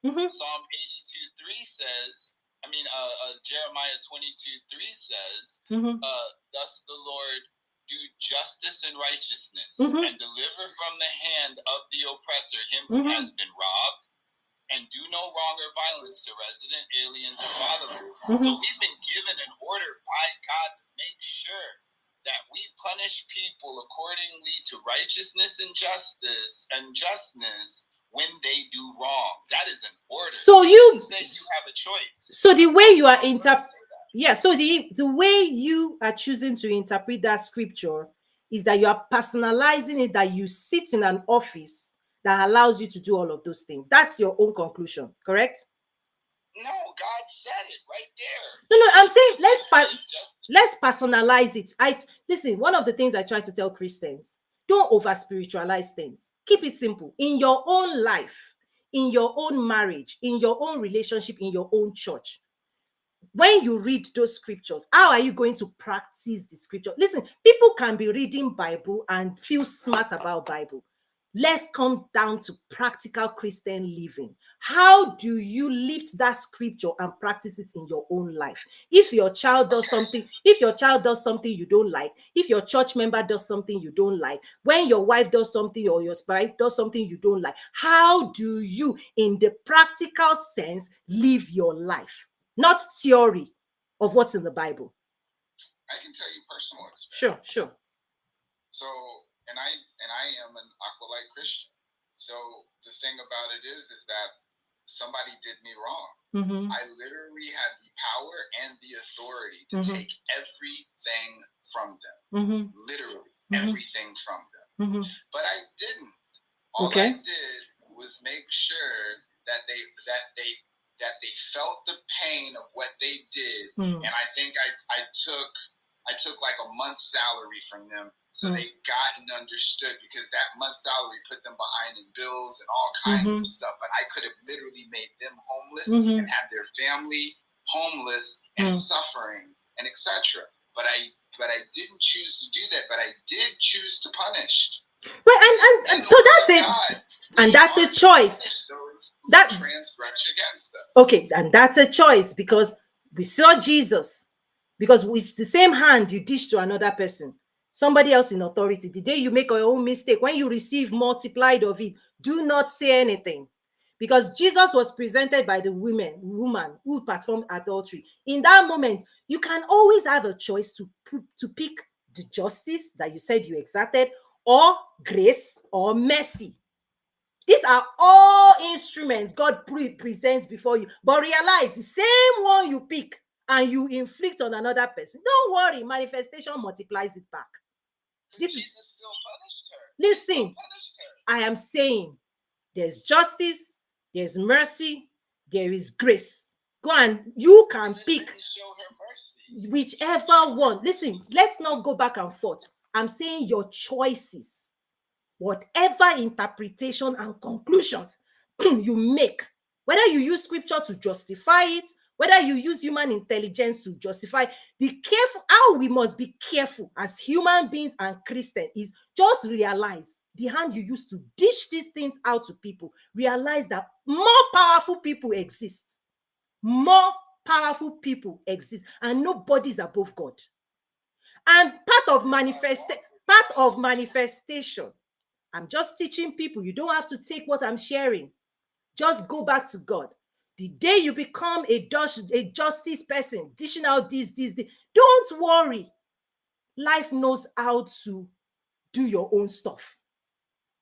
So if you are, right, praise down, shaking together, running over, but if you're a man of mercy, if you become a man of grace, if you become a man that is submitted and meek. You see, Moses was the meekest man. The day his own sister said something about him, Moses didn't have to do anything. God himself dealt with those affairs. There's a realm you get to God that you don't have to fight your own battles anymore. Until you get to that point, you don't understand what I'm saying. Until you get to the same point that you're saying his own sister did certain things to him. God was the one that fought for Moses, and then Moses had to go and pray that person. There is a higher realm in the spiritual realm where God will say, clean your hands. I will fight your battles for you. Until you get to that level, you'll be fighting your own battles. And this is only for mature people. Because I deal with a lot of my husband is an ordained pastor. I see a lot of atrocities. Pastors will be inflicting. I'm authority figure. I can do you harm. All kinds of things, even in the body of Christ, hurting people, thinking that they can use the mantle of God to be punishing other people. And you don't know God is watching. I've seen too much of that. And I'm saying it is a choice. As a mom, as a father, and watchman over a sheep, if you choose every day to say when somebody hurts you, you will do this with them. You want them to know they hurt you. It's a choice. And the day somebody more powerful than you show up on the scene and give you exactly what you do, don't cry that time. Just take it as your own lot. Just take it. Because it's a choice. When God presents to you, I put before you today, right? Pick this, because there are consequences for what you pick. But many people want to use Old Testament things, right? But in the New Testament, what governs the church is if somebody offends you, go to them, take a brethren, suit it. But no.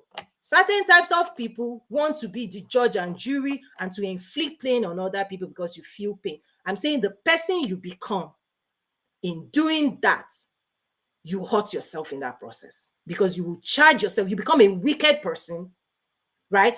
If you haven't been given the right. In fact, do you know that in the Bible, when Jesus was crucified, the person, the king, right, the ruler at that time tried to release Jesus. But the people said, no, crucify him, crucify him. He practiced what I'm saying. He had to wash his hands and say, the death of this person, I wash my hands off it. If an unbeliever can see that and wash his hands, who are you? So, again, the things that I teach, they are for deep people who are ready to submit themselves under the mighty hand of God. But anybody that thinks, I will show people, I will do this, personally, I run away from those people. I will run. You don't want to be in their congregation. You don't want to be, because the day you will be human enough to make a mistake, they are coming for you. They gave no room for humans to be human anymore. You know those relationships, right? You do this, they do it back to you. Eye for eye. Over the weekend, listen, I'm not going to go too much, but I've seen many people, particularly pastors, who have not been broken, who are not fully submitted, will exert such diabolic influence on people because they feel justified. Narcissism is in that zip code. And I can say it because I'm a minister myself. We will have to call ourselves to order. And those of you who are going to church, where you know your pastor is a wicked man, run. That's why Jesus was saying, I know you not, you workers of iniquity. There's iniquity in the zip code where people are like, oh, in your name we did this, in your name we do that. But Jesus is there. At some point he will say, no. You didn't practice justice the way you were given opportunities to, you didn't practice mercy. You didn't practice grace. And this is what you have received. Forgive us our trespasses as we also are forgiven other people. But have you forgiven? Or you say, you know what? Before I forgive you, let me punish you a little. Listen, let nobody come. I will call people out because this is the era and the era of the moment where unbelievers do not feel safe. In fact, people who are not Christians, they practice tender mercy. They are more kind. They are more loving. They are more patient because they understand what I'm saying. Because the hand with which you dish it to other people, you will taste a little out of it before you dish it. The person you become when you are inflicting pain on another person, whether it's justified or not, how you will charge yourself, the feeling that has to run through you enough for you to do that thing. Checking that feeling is not right. It cannot feel right to you. But if it feels right to you, it's because something is off. And my verse says, just wash your hands, brother, particularly when you know where God is taking you. If you don't know where God is taking you, do anything. Tit for tat. You see, we see it all over social media. You type this, they type back. Yeah? If you don't have, you're not nurturing greatness, you're not nurturing healing, then you are free to be playing in the sand with the pigs, right? Pigs. Bible says, don't throw your pearls to swine, your time, your energy. There's a zip code where people are doing tit for tat. You do me, I do you. You do. Yeah, do. But there's another realm that God will be calling the quantum leap realm. Is not tit for tat. It's not. It's grace. It's holiness, purity. You will be so kind and generous to people, because that stuff makes you beautiful. It makes you attractive. Because trust me, if you begin to touch your hands, do this, you become ugly. There's an ugliness to all these things. If people will be honest, there's an ugliness to anger, ugliness to unforgiveness, ugliness to all these things. Jesus came to die. That was the ugly, like he took it all on himself. Why do you want to take it on you again? If Jesus has already died and carried all the ugliness of the world, why do you want to touch that stuff? Why? So let me answer more questions. Thank you to those who are contributing. Rahel, I don't know if that helped. But I am of a school of thoughts. You see, other people have their own thing they are preaching in their churches. But I will share with you my own school of thought. You want your quantum leap, you must raise your vibration from the realm of tit for tat. You cannot live in that zip code. Because when you become a president, can a president be doing tit for tat? How many people will you kill? You can see Russia there. You can see Russia, Ukraine. And he did me wrong. NATO was coming. Let me bomb them. Boom. You bomb again. You bomb. You could press the nuclear weapon and blow the whole heads. You see? Because the people who are perpetuating this thing, from the little opportunity they have, why will God promote you? So that you can press nuclear weapon? Your offenders did you. You offend them, you make sure. If that is how you want to rule, that's why God will say, nations cry, people cry when wicked people rule. Because they will perpetuate that wickedness, they will show you pepper. But how many people do you want to kill? If when I use this word, I'm just saying, Jesus said, when you carry certain thoughts about your brother in your heart, you've already done that already. So my school of thoughts is to set you free so that you can quantum leap and you remove all these baggages. But trust me, there are many people still in the world that still believe all this other stuff. Rahel, go ahead, please. Yes, Coach Toyin, I was thinking about your words, and I should just think about them in the future, in the next days. But I think you said something about checking our thoughts, and that's why I was on a stage to just check my thoughts with questioning, and because I just wanted to check them with you. And you could convince me when you said when it comes to unforgiveness, you might have something like being ugly. I mean, as a layer in your personality, it could convince me. Yeah, I liked it. It was beautiful. Yeah. And this walk again. And also, you said, go on. Wash your hands, and it could also convince me. Yeah. The key is, the reason I'm teaching this is who you become is what is most important. And trust me, if you're a Christian, the enemy would love for you to be negatively charged. That's all he has to do for you, to be mean and nasty person. That's all. Because trust me, the whole point of hellfire, you can say you love Jesus, but God still said at some point, he will still say, walk away from me, you workers on any people. Many people think that being Christian makes them enter into heaven. Mwah. Mwah. Because if that scripture is saying there is still an assessment of your own work, Jesus has saved your soul, but there is also reward. I come quickly and my reward is with me to give to everybody according to their works. So while you may say, oh, I want to justice, somebody did me wrong, the day you have heaven focus, when you have insight that there's justice, that one day you will stand before God and you will give account, when you start thinking of your life towards that heavenly realm, there are many things you will not let entangle. God, there was a time, say, if your hand will not let you enter in, deal with it. That is where I am coming from. But I understand many people are coming from hurt and pain. That's why in my school, I give you the tools, deal with those processes. Because the bigger, higher version of you must be forgiven, must have those tools for self-therapy. And I'm about to go through some of those skills you must develop. Otherwise, you are still playing in the realms where pigs are like, who did me to you? Boxing each. You see, the day Will Smith was giving a punch to his accuser on world stage, even the world said, that is beneath you. That's what I'm talking about. On the streets, Will Smith giving that guy a punch would have been justified. How dare you insult my wife? I'll give you one punch. You called for it.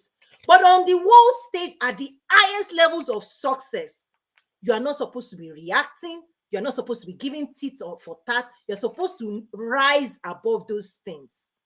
Michelle Obama will tell you, when they go low, we go high. You don't understand that when you carry power, the more power you carry, the more careful you have to become. In fact, the more broken, the more patient, the more kind you have to become, not less. You have to become more kind.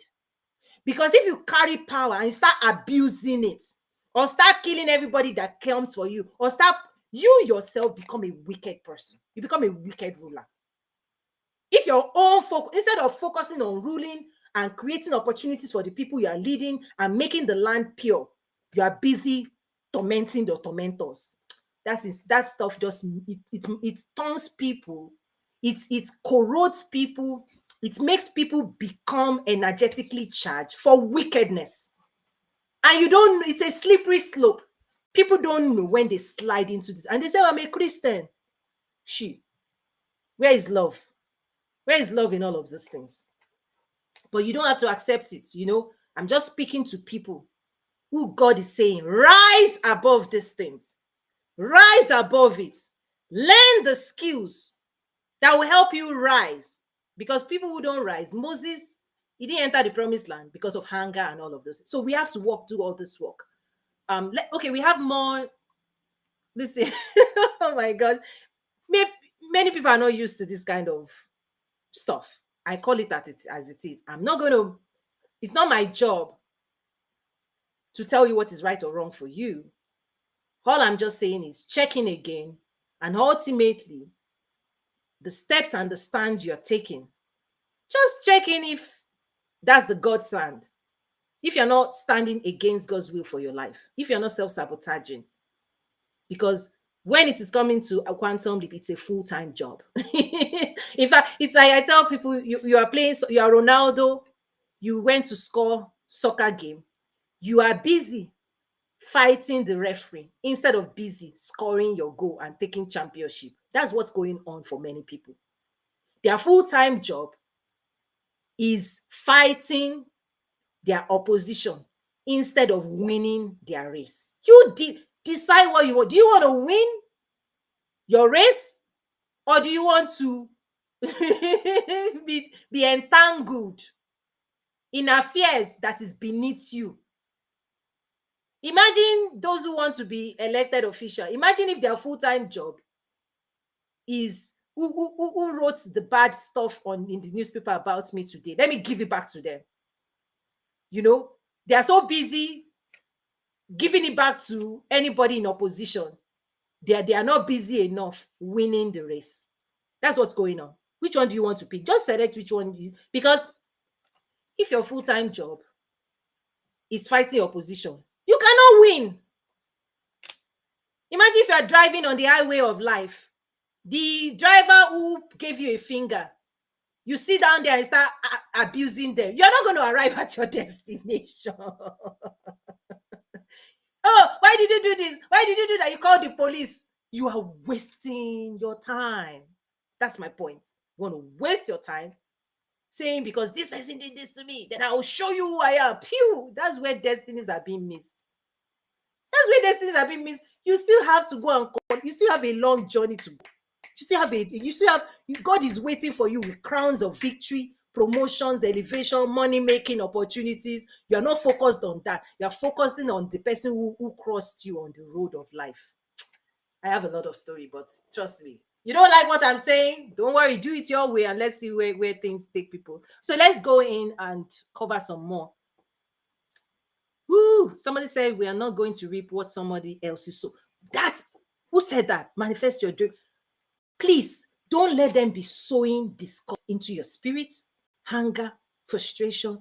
Don't let people be pouring toxicity, burying your destiny under dysregulation. Shake that stuff off. That's it. That's it. Don't let them sow seeds that corrodes you. There are agents, all kinds of agents ready to take you away from destiny. Don't let that happen. Okay, how can people get to the help if they don't have access to supply? How can people get help if they? Yeah, people relationships is so important to destiny, and that's what the enemy will always come after. That's why how you pick who is your spouse, how you pick, like relationship, and there's so much on that to unpack energetically, is that many of the fights people are fighting is that the relationships you are in, they're not giving you thoughts of success. You are drowning. You might be in a relationship that is drowning you, right? Lots of Abraham lots. There are some relationship you have to just, I won't talk too much. I'm not going to open that today, but trust me, there's a lot of energetic stuff in the relationship space. Okay, just wash your hands, brother. That's it. But trust me, that's why I said when you're watching this, be in a calm place, because the conversation I will bring, I know it will trigger many people, because maybe you've not heard people say these things this way, right? And you're using your energy and your charge and your capacity to do what? Move yourself forward or deal with people you want to deal. I don't know. Um, Manifest yourself. Do not become an attorney question? No, no, no. That's not my point. If you are an attorney, right, then you are called to it, and by nature, the duty calls for certain things, right? God has called people to different dimensions. A doctor is a doctor, a pilot is a pilot, right? Then my point is, who are you called to be? That's the key. Who are you called to be? And that version that God is calling you to be, what types of emotion, what type of embodiment of truth will help you make God happy and perform that duty? Have you ever met a doctor that is wicked and unkind to his patients? I'm asking. Have you met a doctor that says, I don't like blood? You're in the wrong profession. Have you seen an accountant that doesn't like numbers? You've picked wrong. Right? So connect with God's assignment for you. And each assignment comes with skills, a pattern of thinking, but ultimately it also comes with emotion, your thoughts towards your own emotion, towards your own calling, towards the future God has put in front of you matters to your success as well. But many people don't have an healthy relationship with their future. That I must talk about. But give me a moment. Let me take note of that. What relationship do you have with your future? What feelings do you have about the future? Because this is where anxiety, depression, hopelessness, this is this, right? When I talk about feelings, let me bring back that image. When I talked about earlier,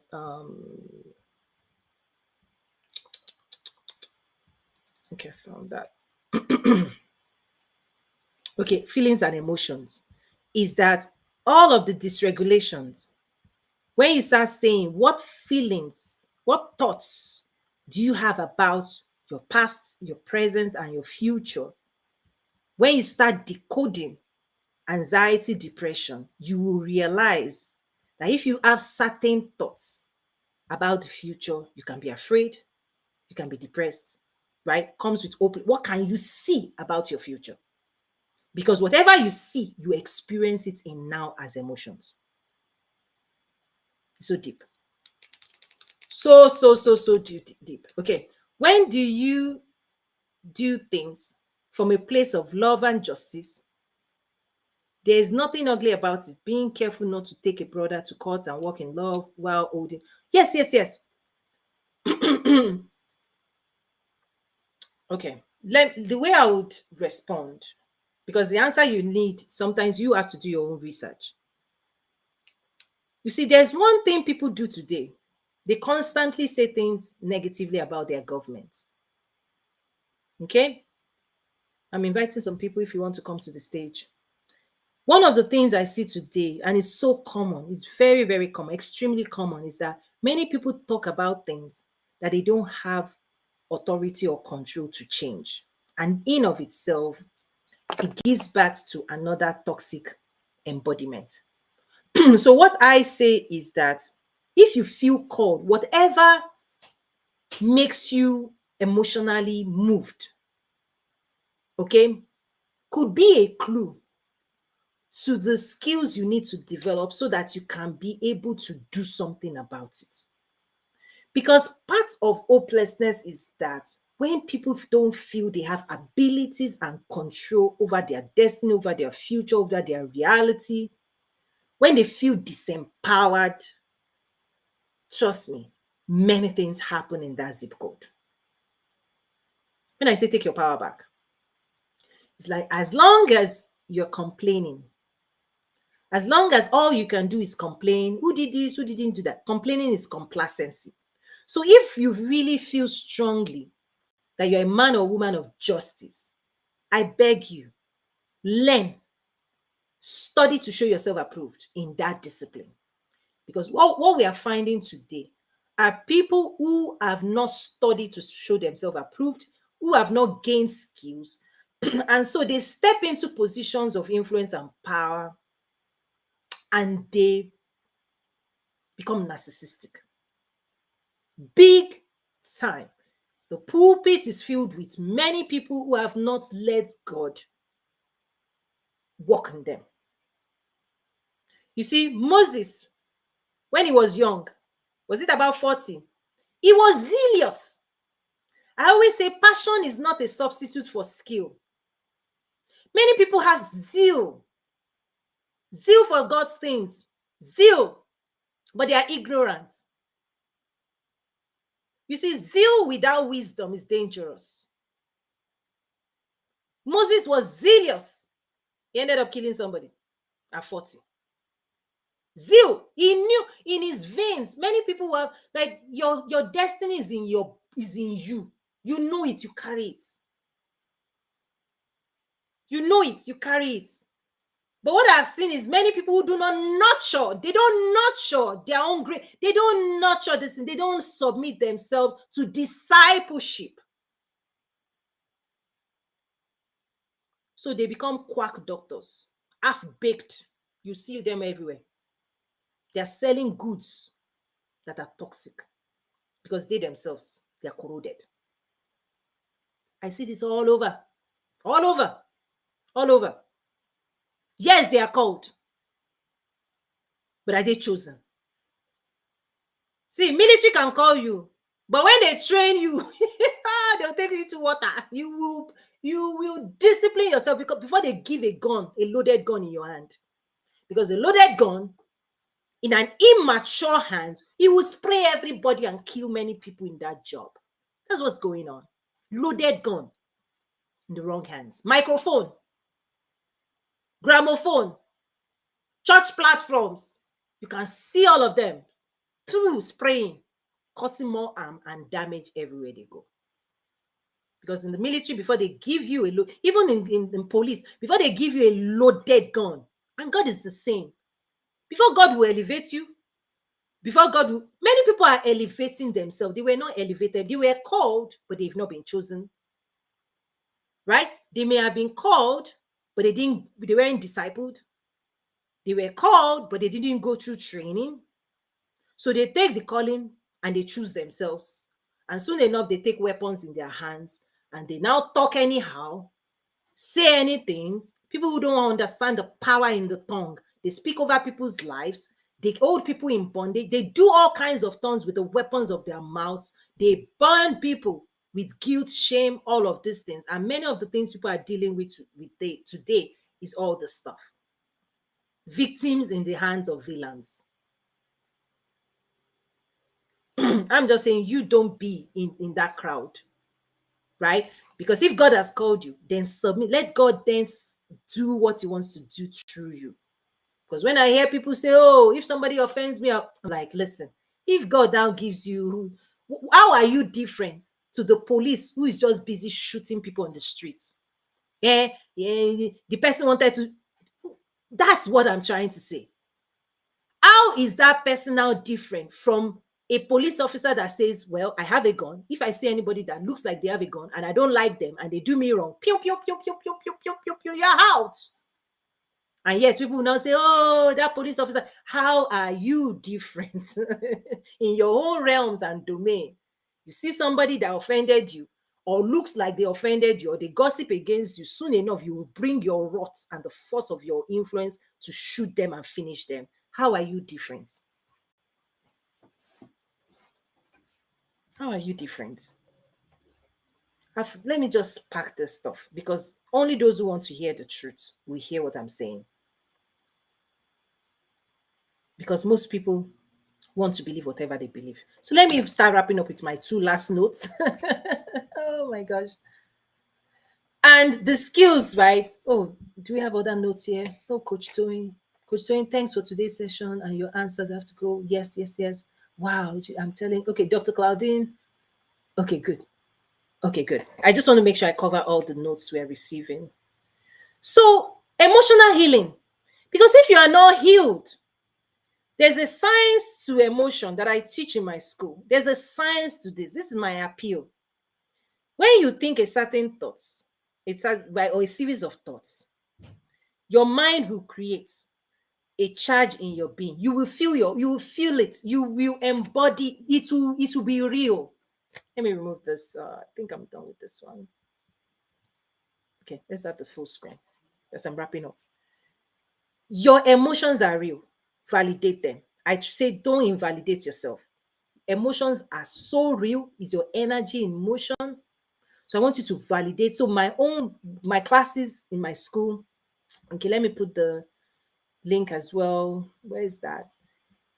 Many people don't validate their emotions, or they may have found themselves in family dynamics, church dynamics, religious circle that just tells you to mute yourself. They don't have the skills to help you be human.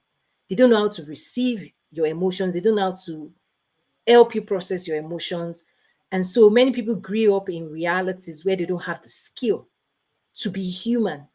So there's also something called suppressed emotions, where your physical demonstration of how you really, really, what you're going through, you are not safe. You're not in a safe space, right? They are not ready. They don't have the skill to allow you. There's no safety because you need safety to process emotions. So I just want to acknowledge all of those things are true, right? Rolla says, I deal with depression daily. See, listen, if you don't have enough good vibes coming at you, or if you cannot manufacture your own good vibes, motivation, inspiration, as human being, you're going down. If you don't have enough people around you that believe in you, that love you, and if you don't love yourself, you are not kind to yourself, you're not caring to yourself, you are going down. So depression is actually a lack. It's part of, and please, if you need clinical help, please take it. I appeal. Please take it, seek it. Because part of what sometimes medication comes is it will artificially attempt to create the hormones of well-being to get the person up again. But all of those hormones, you can manufacture it by yourself. Your body can manufacture feel-good hormones by practices. That's why I teach self-therapy. Okay? Now, if you need clinical therapy, please seek it, because if this thing is so horrible, then you may need a medication to artificially stimulate the hormones of well-being. So there are hormones of well-being that gives you life. Let me use lay language. There's a life-giving hormone that makes your body be well and feel a part of a society where you are hopeful, you are fully functional, fully operational. There's science to this thing. There's a chemical. There are chemicals your body needs to produce that if you are not producing it, the lack of those feel-good hormones keeps the body in a non-energized way, because emotions is energy in motion. You want to watch the series I did, the session I did on 5 reasons emotions are good for you, because emotions, energy in motion, is the life inside you, the life force of God inside you. And that life force is what helps you be well. And that life force is governed by thinking. And thinking can be influenced by society, family, and you. So if you are not in a community of friends that care about you, that wish you well, that love you, that are kind to you, that hug you, that kiss you, that smile at you, and you isolate yourself. And then you as well, you're not thinking thoughts of good over your life. I don't know what to say. Because human well-being is governed by the thoughts you are processing. That's how God designed it. The life of God flows into certain vibrational thoughts. And if you go take your mind and you start thinking, I'm not this, nobody did this, you are taking yourself to the level of those thoughts. And so, yes, the meds, okay? And yes, you're sharing, and I appreciate that you're sharing this publicly. Listen, that meds, what it is trying to do is to artificially release the chemicals that your thoughts are supposed to be releasing.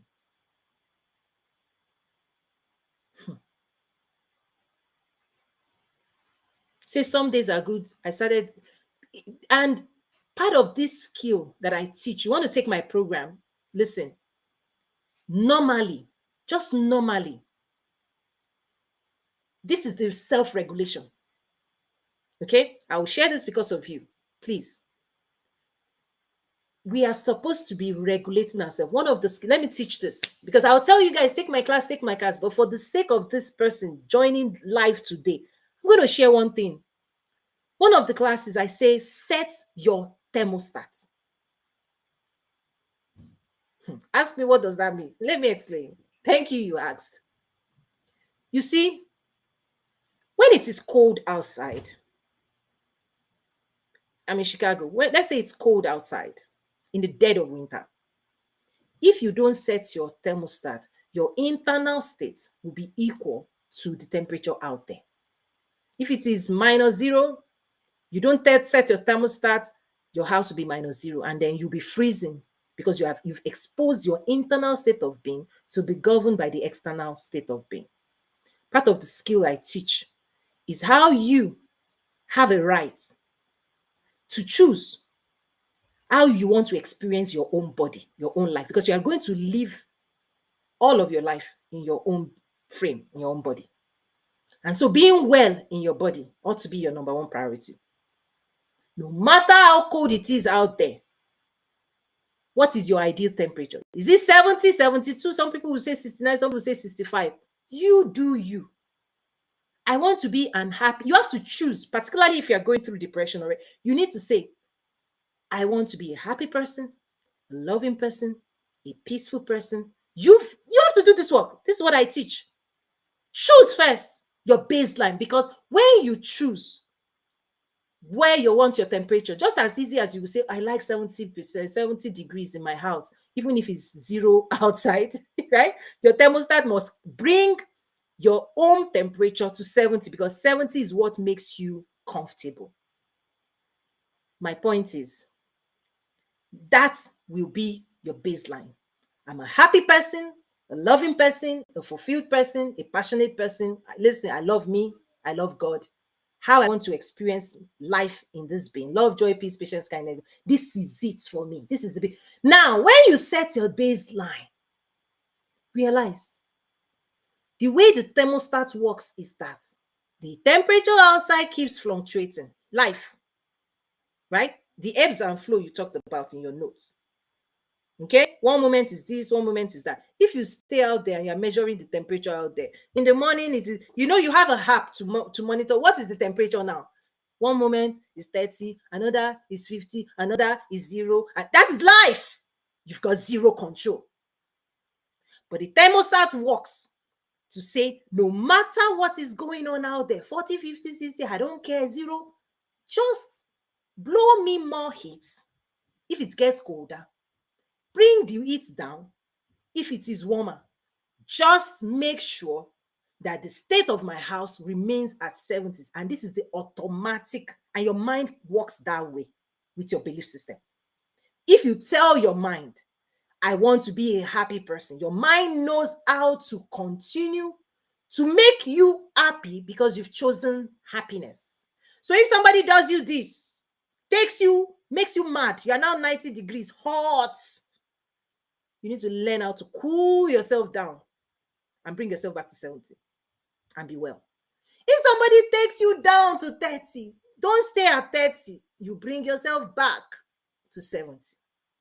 What is happening is when you don't have this skill I'm talking about that I teach on in my school, wherever life takes you, they drag you to 70, you stay in 70. They drag you to 40, they are controlling your life.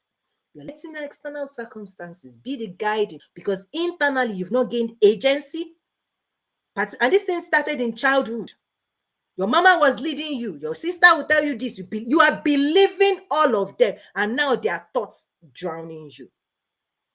So have new thoughts for your own future. Set your baseline. You see me? Happy. You take me to hunger, I will bring myself back. You piss me off, I'll bring myself back. Because it's a decision. It's a decision. But if you say because they made you angry yesterday, today you will be you will be mad at everybody. You did that to yourself. You're just wasting your life.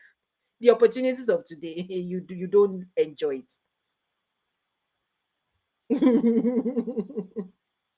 This is the choice. It's the only choice you have. But if you let newspaper carry you like this, they carry you like this. It's like a baby that doesn't have a choice. Your mama carry you here, you carry go. Your papa carry you here, you carry go. They are carrying you into depression and you're letting them carry. Where you gain agency. And if you need help, reach out. You see, the best thing you're going to get is an offer for you to reach out. So when I say self-therapy, there are many skills on self-therapy because this is real life. It's like brush your teeth. Stop complaining your mouth is. There's a solution for all these things. It's a solution. The problem is that people are not seeking the solution. People don't know there's a solution. And even when you know there's a solution, have you taken the class? And I always tell people, make your problem away. Make these things go away. Make it go away. They become a non-issue when you develop superior skills. And they persist and they become a giant that you cannot handle. But you are a powerful being. Trust me. But information and knowledge is what you use to power a powerful life. Ignorance takes people down. Not knowing what I just shared makes people feel helpless, hopeless, like nobody's helping you. But I'm saying help yourself.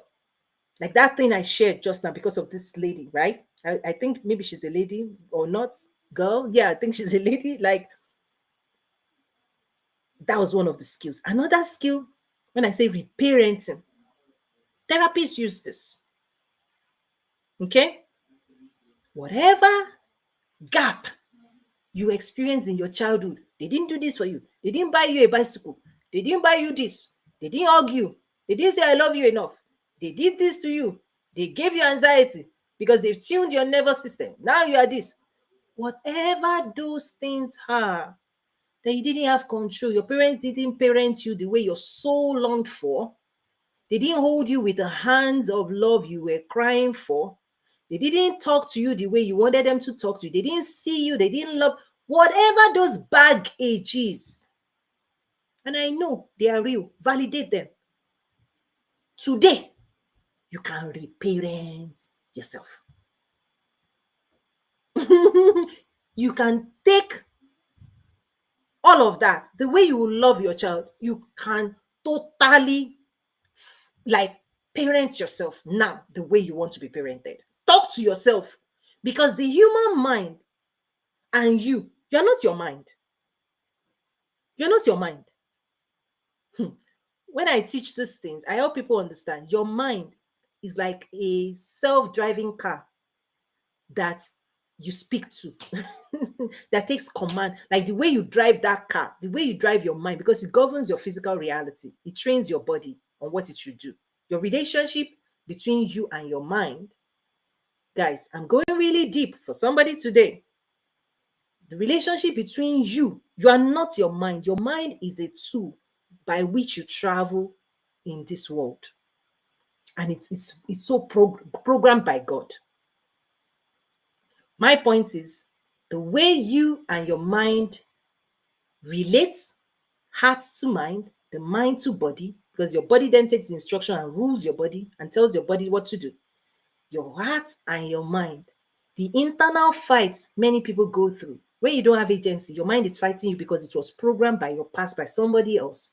And when you spiritually awaken, you're supposed to now take the power back from your mind. But when people haven't done this internal work, listen, your mind is so strong.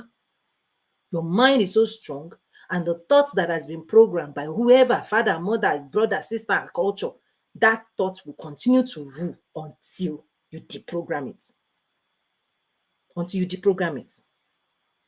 And deprogramming it is now taking your power back and then reprogramming. And now the program you put in, you are now, it will allow you to be running it smoothly. Everything I just shared, there's classes and courses that you must take. Okay.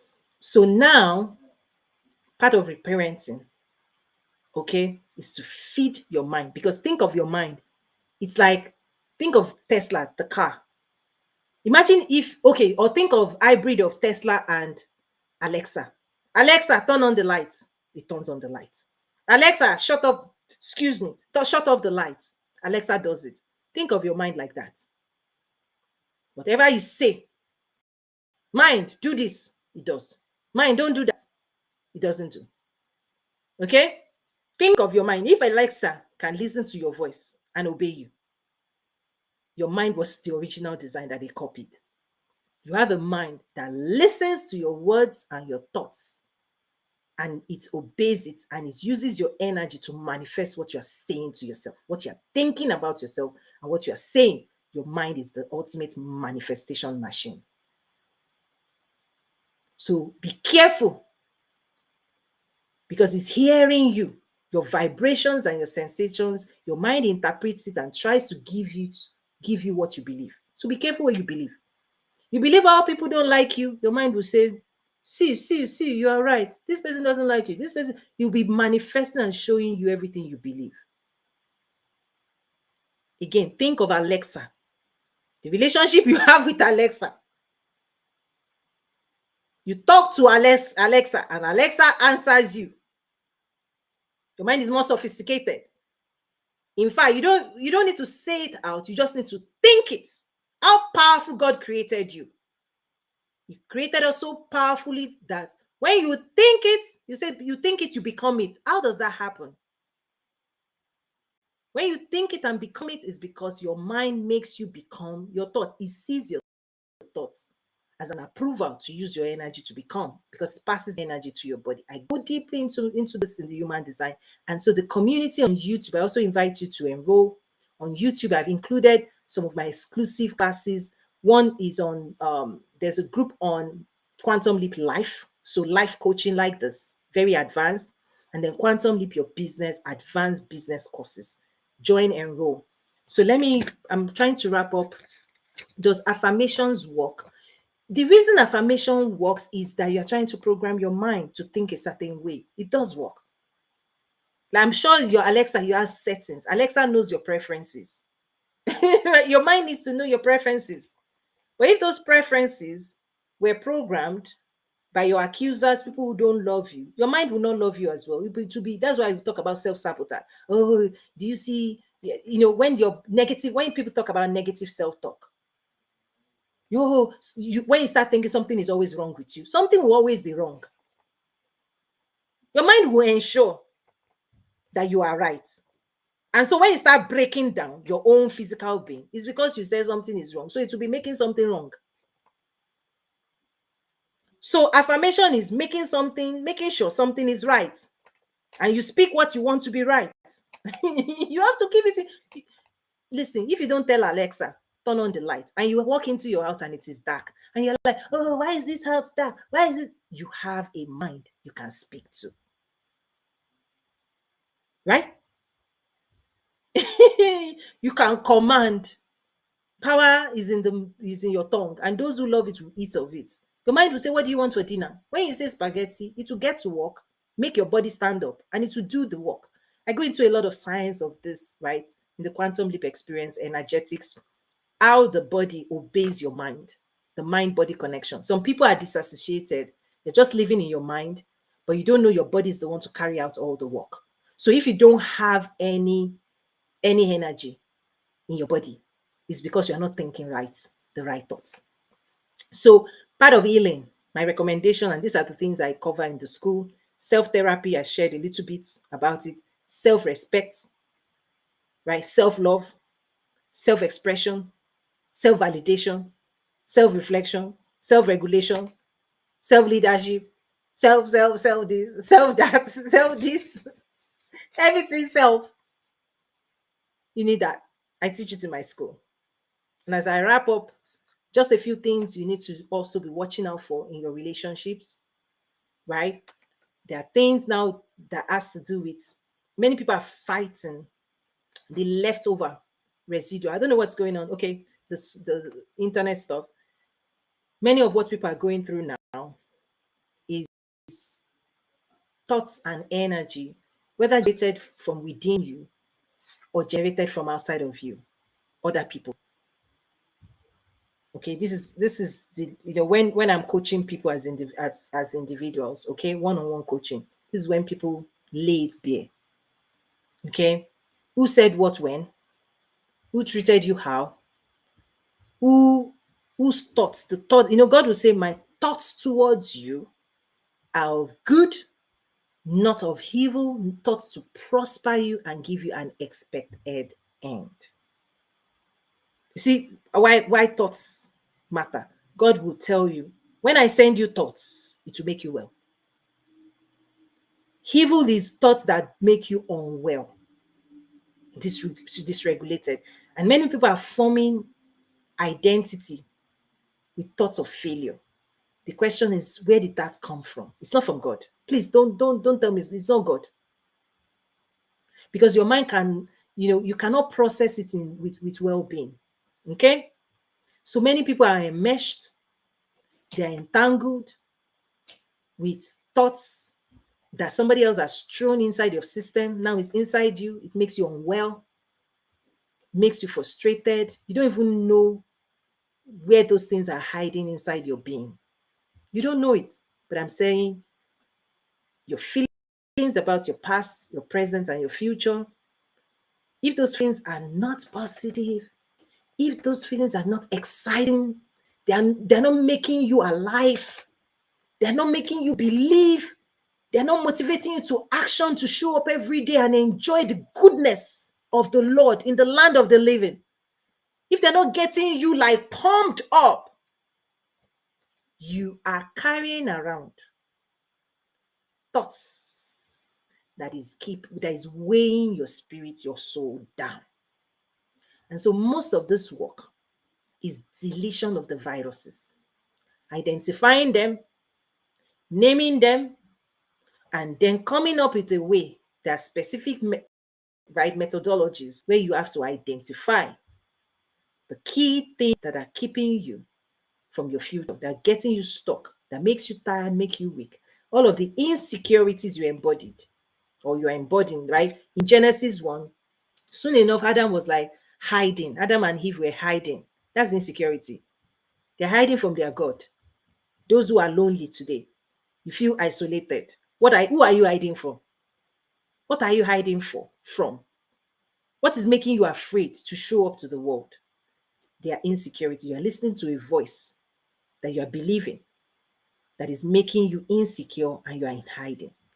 Soon enough, Adam and Eve, they started blaming each other. If you're in that zone, you are blaming this, you are blaming that, you are blaming this. You're not taking responsibility of your own cleanup exercise of this thing I'm saying. You don't want to invest.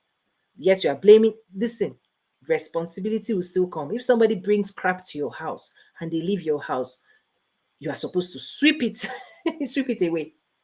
But if you keep talking about the crap and you refuse to clean up the crap, you will live with the crap. Yeah, it says makes complete sense. That's it. That's to make sense, right? Is that if somebody brings crappy behavior, crappy thoughts yesterday, today, or many days ago, a year ago, and you choose to live with that crap, it's because you haven't learned the skill of sweeping it away from your life, making it not part of your life experience. But if you hold on to the crap, it will now become your story, and you don't want that. So, do you want to go deeper? Everybody needs to go deeper. Because as a business coach, I have my entire school.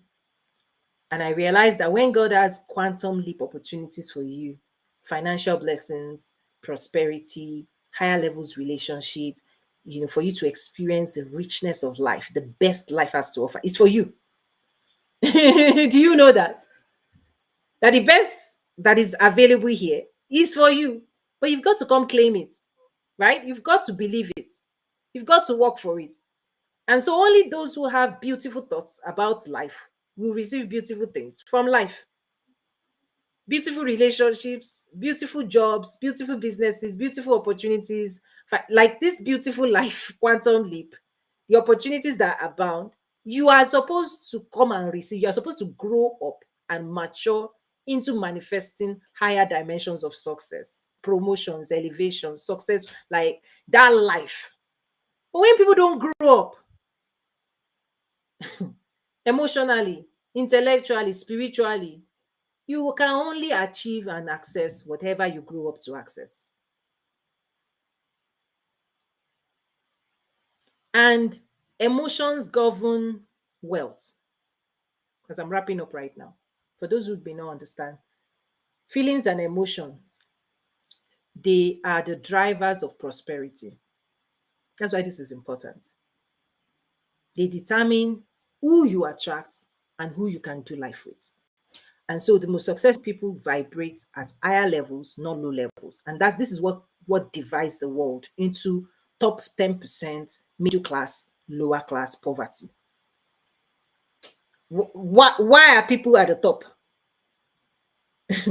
They motivated themselves to the top. They believed their way to the top. They walked their way to the top. They decided that they want to eat at the table at the top. It's a decision. Because none of those things at the top is going to be offered. It's not offered. You will decide within you what you think you deserve and what you want out of life. That's the right. If you ask, seek, find. For those who are Christians, God will offer you himself blank check, but you are the one to decide what you're writing. If you write $50 on that check, you get $50. Some people are writing 50 million, some people are writing $50 billion, and they are getting it. But what then happens is, depending on what you write, please also know the laws of sowing and reaping, there's proportionality. What's going on is people want to pay $50 for $5 million results. It doesn't work that way. Manifestation doesn't work that way. If you plant corn, you reap corn. If you plant beans, be ready to read beans. And if you plant nothing, times anything zero. This is what I say. Tell people, wake up. When God says he has blessed you, and the bigger the blessing, trust me, God also takes you through a process to fashion you and prepare you. He set a table before you, right? You have to be somebody. He said in the presence of your enemy. But where is the enemy when you have finished killing all the enemies? There's no enemy. For the other brother that was saying, somebody showed him, when you do which table, God will not set the table. You've done your own thing. You've gotten the prophet's reward. But I'm saying God reward. Says Akindele says, he has given us all things richly to him. Yes, he has given you all things pertaining to life and godliness. All things. Jesus sitting on the throne. He says, all powers in heaven and on earth has been given to you. He's given you his name, the blood of Jesus, the Holy Spirit, endowed with all of those things. He's now waiting. Which food will you cook? What would you produce? Be fruitful, multiply, replenish the earth, subdue it. What are you going to use this endowment to create? That's the assignment for Christians. But they are waiting, not knowing God. God has already given you. What else will he give you that you don't have already? He's giving you his son. He's giving you the Holy Spirit. He's giving you all things. He didn't hold anything back from you. But what's happening is people want to be lazy. They don't want to invest. They don't want to do the work. And they're saying, waiting for blessing. Which blessing? God has already blessed you. He has already blessed you. He blessed you with himself. Oh, the best thing you're ever going to get from God is himself. People don't understand. The heights of heaven is your relationship with God. But if you're doing Sunday, 2 hours, and that's all your relationship, you get that. That's all you get. And you manifest at the level of what you are hitting and your knowledge of yourself, your divine nature through your relationship with God. Right? But if you keep on, you're giving 4 hours every day to social media, you manifest what social media can give you.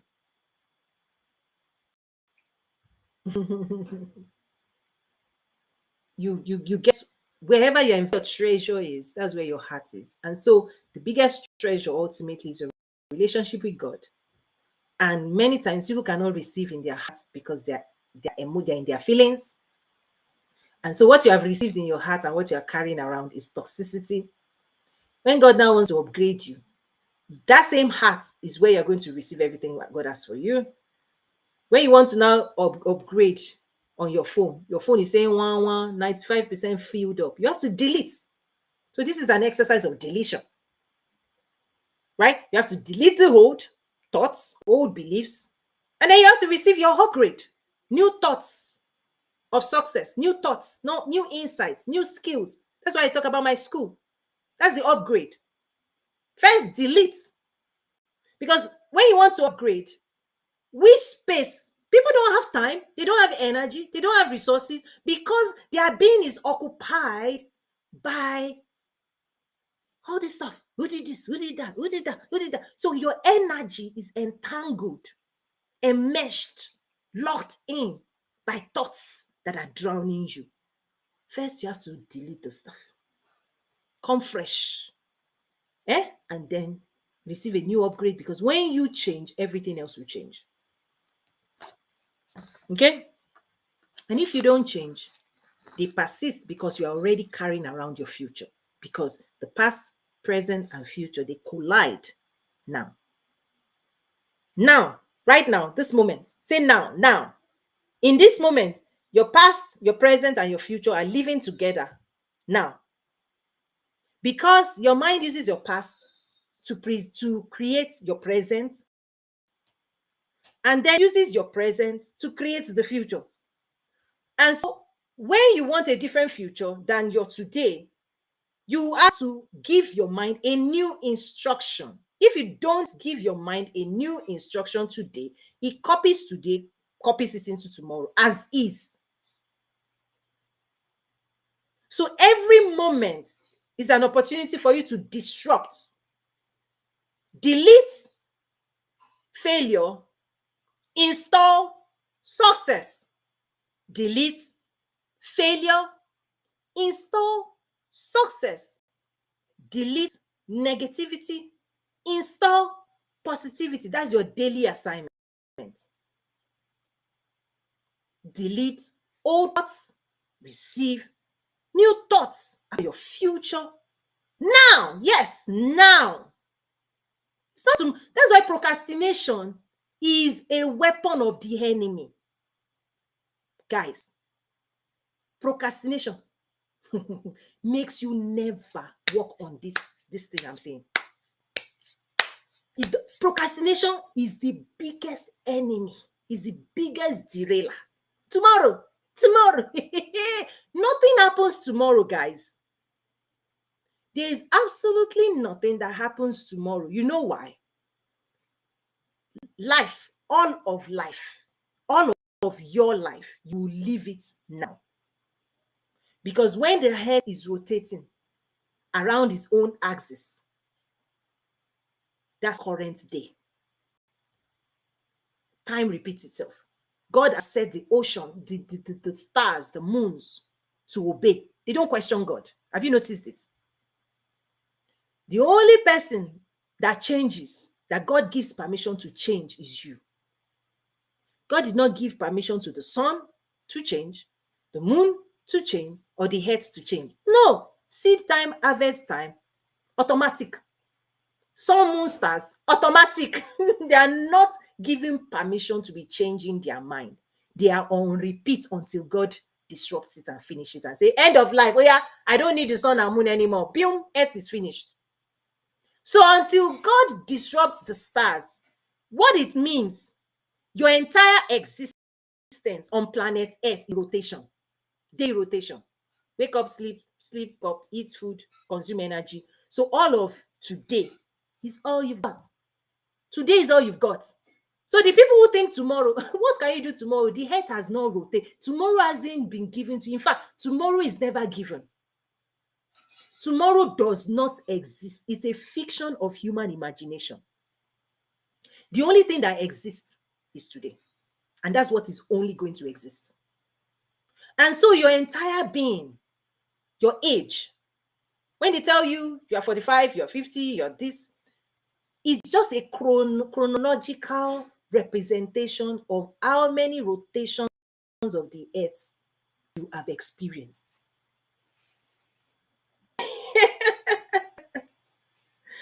When I said I'm improving my life today, listen, receive your improvement. Listen, quantum leap. Wake up. You receive your quantum leap. Shake these things off. Rise up. Rise up and walk.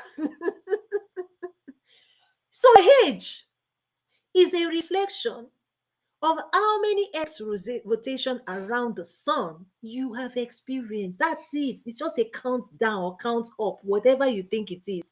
It's on time is on repeat. It doesn't change. Year one, you were born, Earth rotated.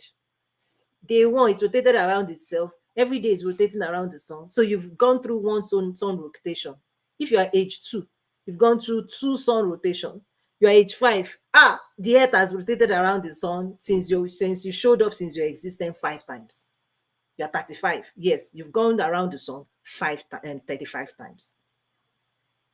Sun, moon, stars, they obey the rules.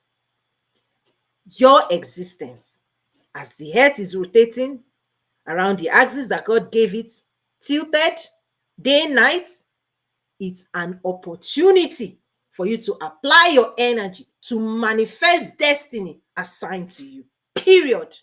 So if you abuse today and you're telling me tomorrow, nothing happens tomorrow. Tomorrow doesn't exist as a concept. Tomorrow just means the next rotation of the earth. That's it. Get it right, guys. Anytime you say tomorrow, you are saying as the earth is rotating now, you are not going to do work today. Well, the next rotation, you will think again. But trust me, tomorrow looks exactly like today until you change. So wake up. So when people have fiction, bad theology, crazy thinking, it starts manifesting crazy. Like, when people say tomorrow, which tomorrow? What does I'm like, I don't know how I can explain this to people. Earth is rotating now. This is all you have. What you do today becomes a pattern of behavior and thinking. And if you are somebody that have a belief system that you don't want to do work today, the energy God gave you today, you are hibernating. You are refusing to exert yourself, to exert your influence, to show life you are here. You are not here. You are just floating. Anybody that doesn't do any work today, that says tomorrow, you don't exist. When you don't exert a force, you don't become a force. Don't show your power, your influence. When you are not showing up to your now, you're hibernating. You're not a force to be reckoned with. Nobody sees you, know you. You're not relevant to the discourse of the day. And a whole generation of people are just roaming all over the place, lost, and they are burning energy. And guess what? Your energy is actually making billions for other people. If you don't know what to do with your own energy, you don't know what to do with your own life force to manifest what assignment God has for you, trust me, the people who have clarity, you are helping them make billions already. That's how this works. You're already helping them because unknown to you, ignorance makes people give away their power for free. And then meanwhile, your own assignment, you don't have time, energy, and resources to you. But where did your time, energy, and resources go? You gave it to other people for free. You bought the bag, you bought the shoe. But when it's time, invest in yourself, go to my school, go join the YouTube community, learn this and that, so that you can use your energy and life, right? to create a better life for yourself. Isn't that the number one priority everybody needs to be prioritized? Isn't that, no, guys, am I saying something that people don't understand? Please let your number one priority be your own future. Remember, I talked about earlier, your future ought to be your number one priority because the past is the past. Also, when I say, are you in your feelings? Your feelings is a representation and a picture of your past mistakes, past triumphs. You embody certain thoughts. Your future, the future version of you that you roll into tomorrow will determine what you manifest tomorrow. And that is your full-time assignment. Becoming more powerful, more influential, more equipped, because that makes you more useful. And more usefulness, more reward, more money, more support. That's your quantum leap. More capacity, more skills, more knowledge will get you more results out of life. More, becoming more ought to be, your full-time job. Yes. Somebody, I just got a yes. Get it right. Please get it right. Every day become more. Every day, not tomorrow. Tomorrow is not here. The earth has not rotated yet.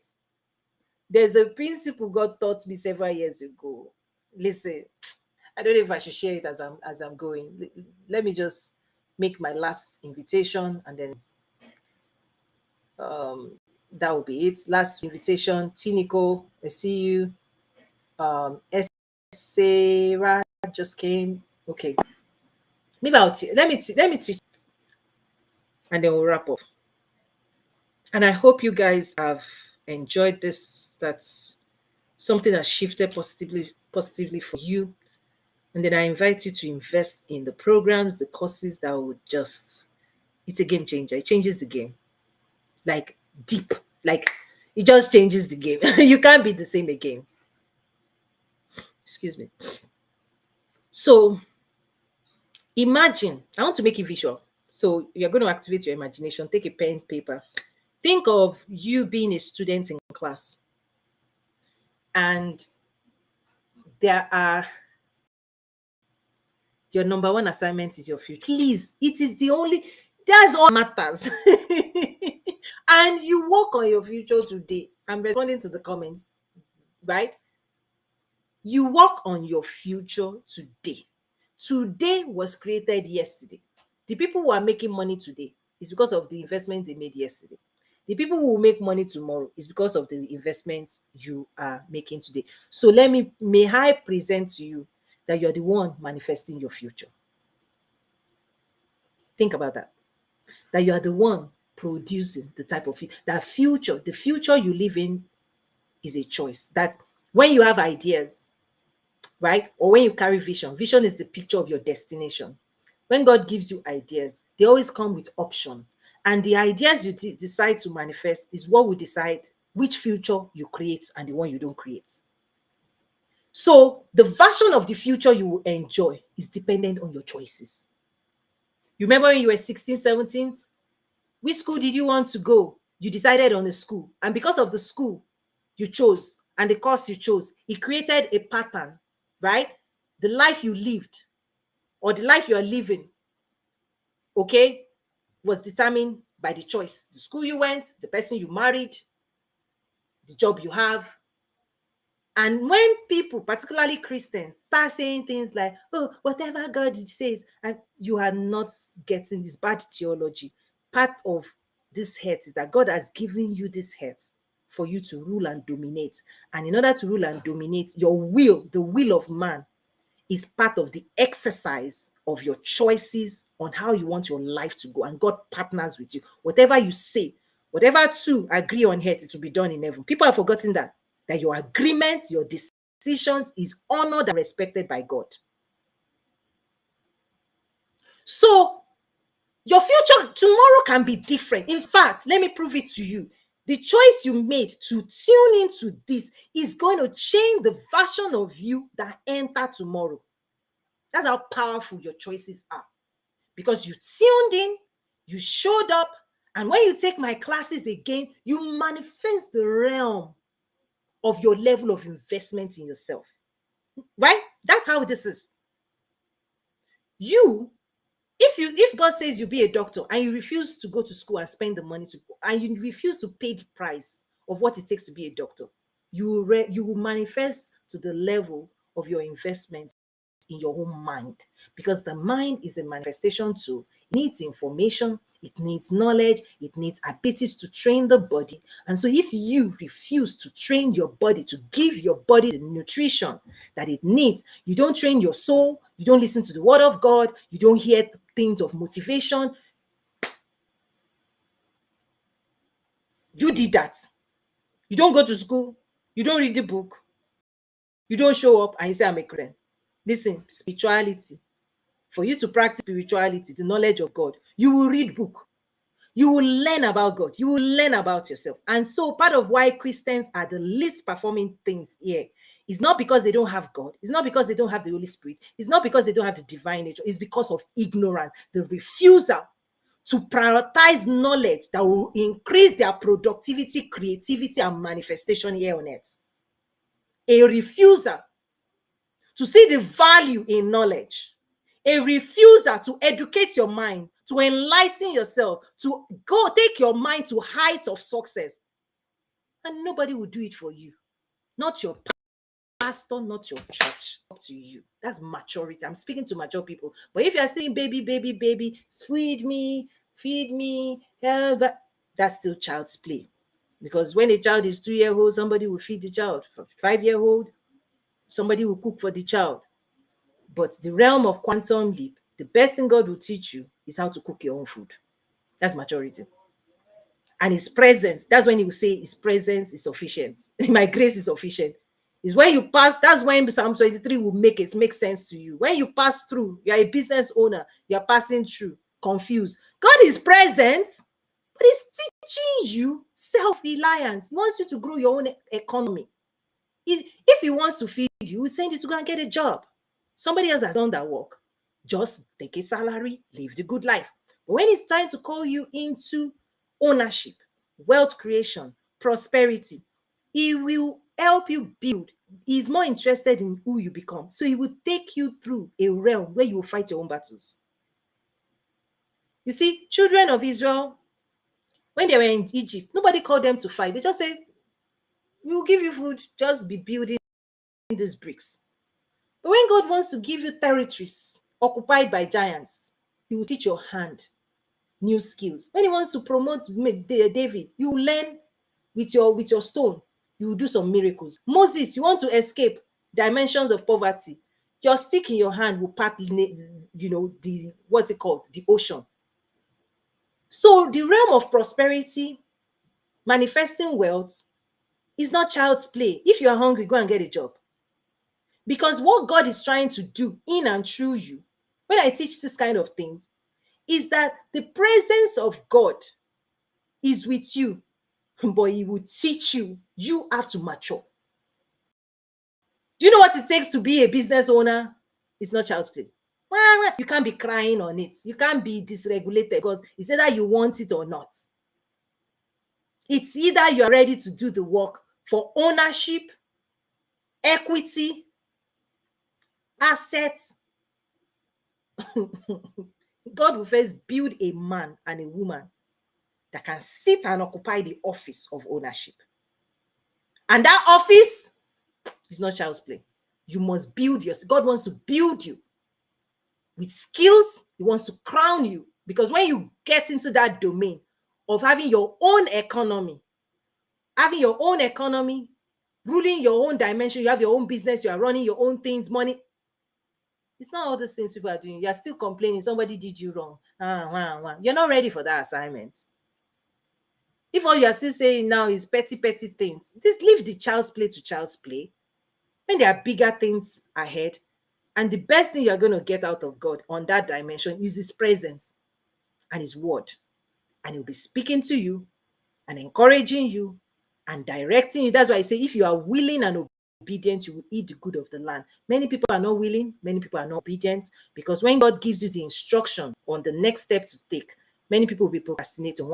It's like this, their mind will be spiraling for 5 years. Start a business, 5 years, you will go around the same mountain. You didn't obey.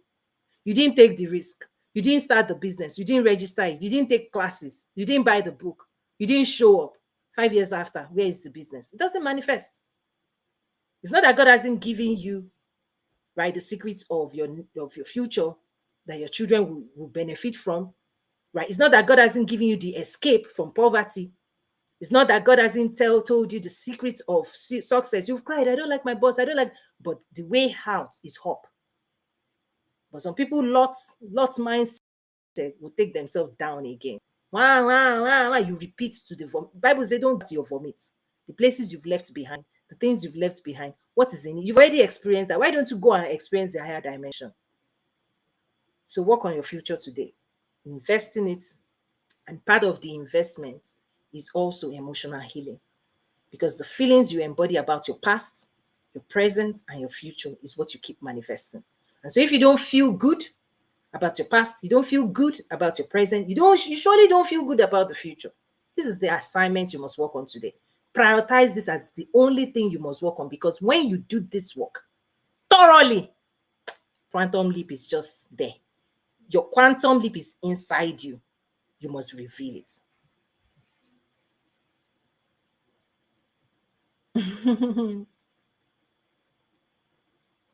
So what I teach AD is biblical principles.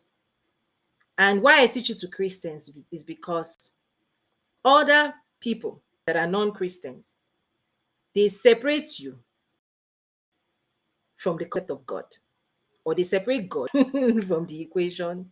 And so your life force, where's your destiny from? Where's your skills from? Where is the idea from? Where is the future and purpose from? It's from God. So anybody that cuts away God, they've done more damage. So I don't support all those things. But one thing though is that many people who are non-Christians, they acknowledge and they invest more in this assignment. And Christians tend to invest less or not at all. Because the practical practice of spirituality, people have narrowed it down to I go to church, I come home. Not in your daily assignment, how you show up every day, how you brush your teeth, how you do this assignment. That is God's assignment for you and I. And so many people have abandoned projects. They don't understand what I'm sharing, but I'm praying you do. They don't appreciate spirituality because they don't know that there's a daily practice. How many times did Jesus go up to go and isolate himself, right? And pray? How many times have you fasted, prayed? I've been quiet. Other people do meditation. How many times have you stayed with God's word every day? How many hours every day do you quiet yourself to process your thoughts and what God is saying to you? How many times? Because God wants to upgrade you daily. God wants to upgrade everybody daily with new thoughts of possibility about the future. And the more distant you are from God, the more you are taking yourself down. Because the only voice that will program you for success is the voice of God inside you. And if you are listening to another, thinking, oh, you're not this, you're not that, and you're believing them, you are just moving yourself further and further and further and further away from your real power, grace, and anointing. So, yeah. So I know many people who are not of the Christian faith, they have all kinds of things they do out there, but at least they appreciate spirituality. At least, because whether you're Christian or not, you see your wiring as a being, whether you're connected to God or not, you have a mind, you have a body, you have soul, you have a spirit. And I have other classes where I show those things. And your power to manage yourself is your first assignment, to gain agency and control over your own reality. And so people who are not Christians, every single day, they invest more hours, more money, more time to master themselves, to discipline themselves, to do the work so that they can manifest in the physical realm all their souls desire. Because having your soul saved by Jesus it has nothing to do with your own works. That's not what I'm talking about. Being a Christian that Jesus has died for, giving your life to him, right? there's nothing you can do to end that. That's not what I'm talking about. But in order to manifest earthly assignment, phew, it's on you. So whether you're a Christian or not, trust me, to manifest your assignments, you must come back to yourself, come back home and do the inner work. So I've talked a lot today. I've shared a whole lot. Thank you so much. Let me wrap it up. And so also happy to announce I shared it last just a few days now, and we've had people join. We just unlocked the YouTube community membership. I'm like, listen, yeah, and we've already had people joining. So I invite you to join. What I've done is to unlock very exclusive deep dive courses, right? Because I'm more of a trainer. I'm more like direct. Like many people want to go this way. I'm like, I'm a straight shooter. I tell you, like, probably what you gain in this session alone. If you were to go to therapy, they won't even teach you all of these things because you have to be a repeat customer. You will talk for 30 minutes or an hour, and then they'll process, give you a little bit, and then you go, you come back again, right? But the way I teach, I'm more careful, and I want to teach people life skill. You see, take your power back. I don't like dependency. So by nature, the way I teach is you become whole, you become well, you become free, right? So my courses, they unleash your full potential, because part of the God assignment for me is that people are being held back from their God assignment by all of this stuff they are not doing.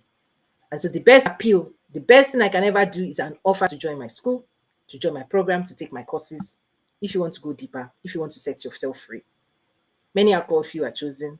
And I'll tell you every single day, people are being chosen and they're going up. You can just see that my classes, my courses, my students are like, pew, because you cannot sit with the things I teach and remain the same again. You cannot embody this level of knowledge and be treating life the same. You cannot. You have to wake up. You have to when I say quantum leap, is that you will achieve way more in life than ever before. And it's supported by science, behavioral science, psychology, spell psychology, emotional intelligence, and then practical business skills, 10-week accelerator. So I'm not just talking about emotion, right? I actually teach how to apply in branding, marketing, sales, developing your communication skills. We have the life strategy workbook, the game plan. We have a ton of resources in my school. And the intro is available now on YouTube community membership. So I invite you to check us out, test it out. Yeah. Test it that the Lord is good. T. Nicole says, always enjoy your speech. Yes, T. Nicole. Yes, last week I unlocked specific exclusive classes on YouTube for anybody to join the membership and start benefiting from. And my hope is when you taste the deliciousness of this food, you'll be like, Toyi, give me more. I want everything. I remember one of my students, I think she started with one course. At that time, I think I was it Udemy or back then, before I developed my entire school. The moment she took one course, she was like, what? I want more. Then she joined the academy. Then she said, I want more. Give me all. I want one-on-one coaching. The week, I want everything. So she went steady by steady, but she was like, give me more, give me more, give me more. Because you're like, you can't find this anywhere. And then one of our friends that was investing in another coach, after she paid so much money to that coach, she was now telling my friend, please, can I borrow your notebook from Toyin, Toyin Academy? That was a no. Go and join Toyin Academy. I paid for this. I invested. Because our friend now saw that the progress she has made with my program, that was very, very much accessible financially. She saw that her life has moved so fast, and she followed an Atlanta one coach in Atlanta. She's realizing that there's a divergence. You are quantum leaping, they are crawling. Because by design, most of the coaching industry is not to set you free, it's to make you dependent. I don't like it. I didn't become a coach because I would like it's an assignment, there's ministry baked into this thing. But I know that the industry is filled with people that they want to ensure that you remain dependent for the next 5 years. I am saying God wants you free. And you are free indeed. And you don't burden yourself with the yoke of bondage anymore. Set yourself free. And my own delight is to hear from you of how the great things. That's when I do one-on-one with my student. I'm like, the stories they tell me, listen, that in of itself just says, you know what? God knows everybody needs this. There's no other place in the world you're going to find what I just put together for you. No other place. And if you do, send them my way. You won't find them because I'm the best in the world at what I do. I do programs for United Nations, training entrepreneurs from 38 countries. So I have my resume. I have my, if you want my, is it pedigree or what do they call it? I have a long list of that, but all that doesn't matter. What really matters is that your soul becomes well. You gain freedom to do what God has called you to do. And you already know those things, but many people are not free. So Rolla says, thank you for your lovely sharing and direction. Yes, yes, yes. Listen, Rolla, thank you for sharing your story. I understand you're on medication right now for depression, and I've shared with you that all of the things the medication is trying to do is to artificially get your body to create the hormones, the feel good, be well hormone, the specific hormones our body need, right, to help us think clearly, be well, be healthy. And all of those things, you can actually manufacture it yourself. However, you need to be in the right community of people who love you. You need to love yourself. You need to think highly of yourself. You need to think of beautiful things, loving things. And trust me, if you dedicate yourself the next 1 week, every single day, to put your mind behind thoughts of success, just even consume my YouTube video, one video a day. Enroll in my school, one video a day. In a week's time, come back and tell, because when you focus on high, Bible talks about think of higher things, not low things, right? Think of higher things, not low. If you think of low, it takes you down. Your thoughts give direction and instruction to your life, and your energy flows into your thoughts. The words you speak, the thinking is what is being created by your thoughts. Hi, Sheila. You're the one you joined. Oh, listen, I need to put Sheila. I recognize the name. Thank you for joining. I just literally, maybe a day or two after I created the YouTube membership, Sheila says, I have been enjoying your lives and learning a lot. I joined the YouTube membership, but I thought you can't access the video. Okay, let's fix that. I want to make sure I fix that quickly. So thank you for that. These are the feedback we need to fix, because again, we just set it up. So Sheila, are you still with us? I think she is. So let me know one of the things I try to do, which is why I'll be honest, I prefer my membership because I have more control. I went in several times. So if anybody has the answer to this, please send it to me. For those of you who have been doing membership for a long time on YouTube, I tried to find your email. YouTube didn't give it to me. I tried to welcome you to the community. I didn't see any of that in YouTube. I don't know if I'm doing anything wrong, because typically in my membership, right, at the Quantum Leap Academy, the moment you join, when I see any new person join, I personally welcome them to show them around, to make sure that you know where to find everything. But when I did, again, full transparency, full transparency, Sheila, I unlocked last week. Thank you for joining. I went in that's why I can recognize your name, because I've been looking into it. I was like, how can I contact Miss Sheila? I don't have her email. YouTube is not giving me anything. So maybe can you drop a comment with your email? That way I can correspond with you. And anybody, please, if you're watching me, anybody, and you've done YouTube subscription, I literally just started days now. And how do you communicate directly with any new person? And then also the customer service, right? So for example, what you just typed now, easily, maybe I should put I don't even know. Easily, this is something we would have done, because my membership at the Quantum League Academy, we have inbox, we have chat rooms, we have all kinds of things going on. You can type, you can communicate. So everybody's communicating, and that system works. I've had it for years. It's so beautiful. You come in, we see your name, welcome. You can DM me any question. But the YouTube membership, please, guys, help me out. Rolla says, thank you for your encouragement. Yes. So Sheila, can you, can you type your email out? Is there a way you can, or let me do this. Let me type my own email if you don't feel comfortable sharing your, can't post messages to some channel, but let me type the email here. and then privately message me. So don't worry sharing yours. Just, I hope you can see it. Let me put it on screen as well. Let's do that. I love this. I love all this life. You see, what do you call it? Diagnostic, right? So see that email on the screen, info@toyinyumesiri.com. So if I read your email in, you said you've been enjoying the live videos and learning. I joined the YouTube membership, but I can't access the video. So please advise. Yes, I want to make sure I look into it as well. So please, please, please email, because I've tried to look you up.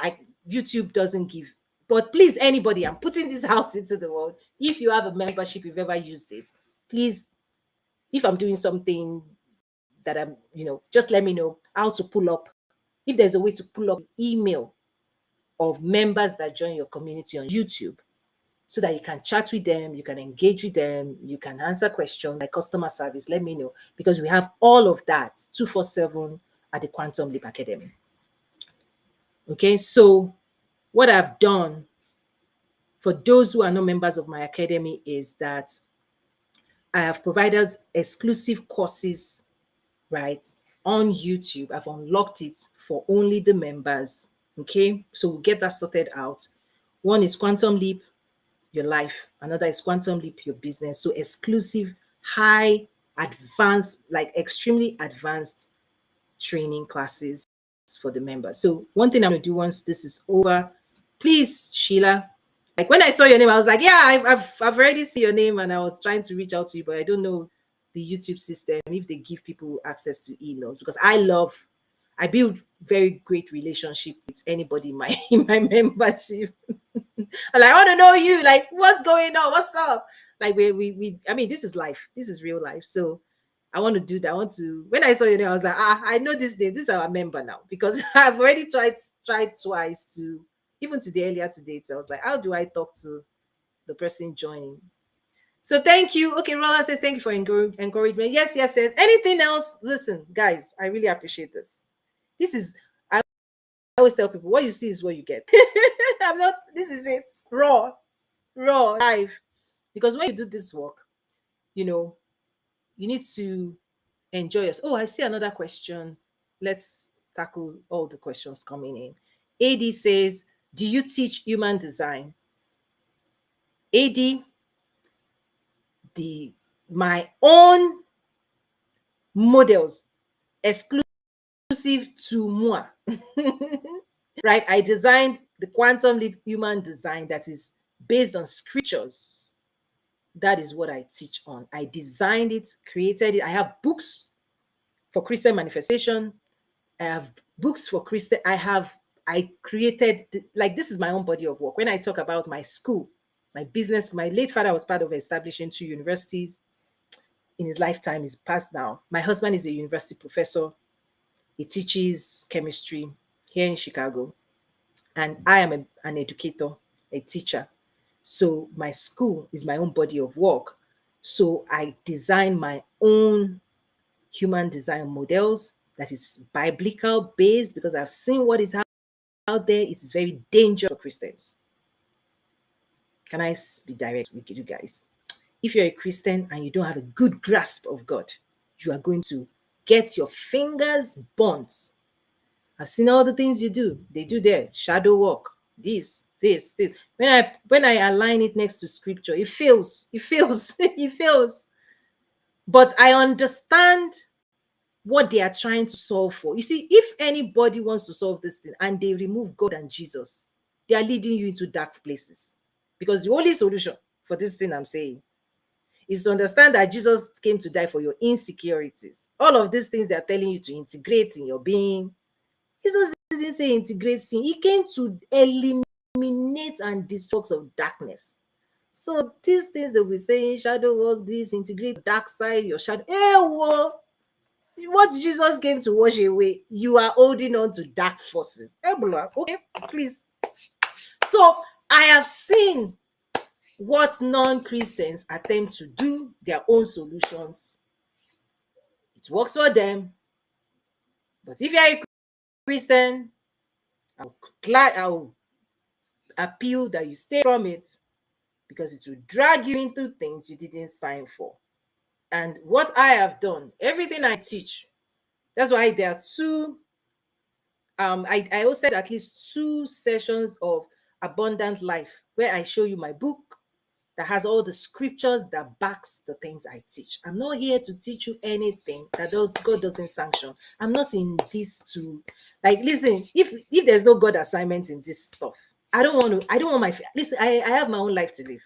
I'm living my own beautiful life.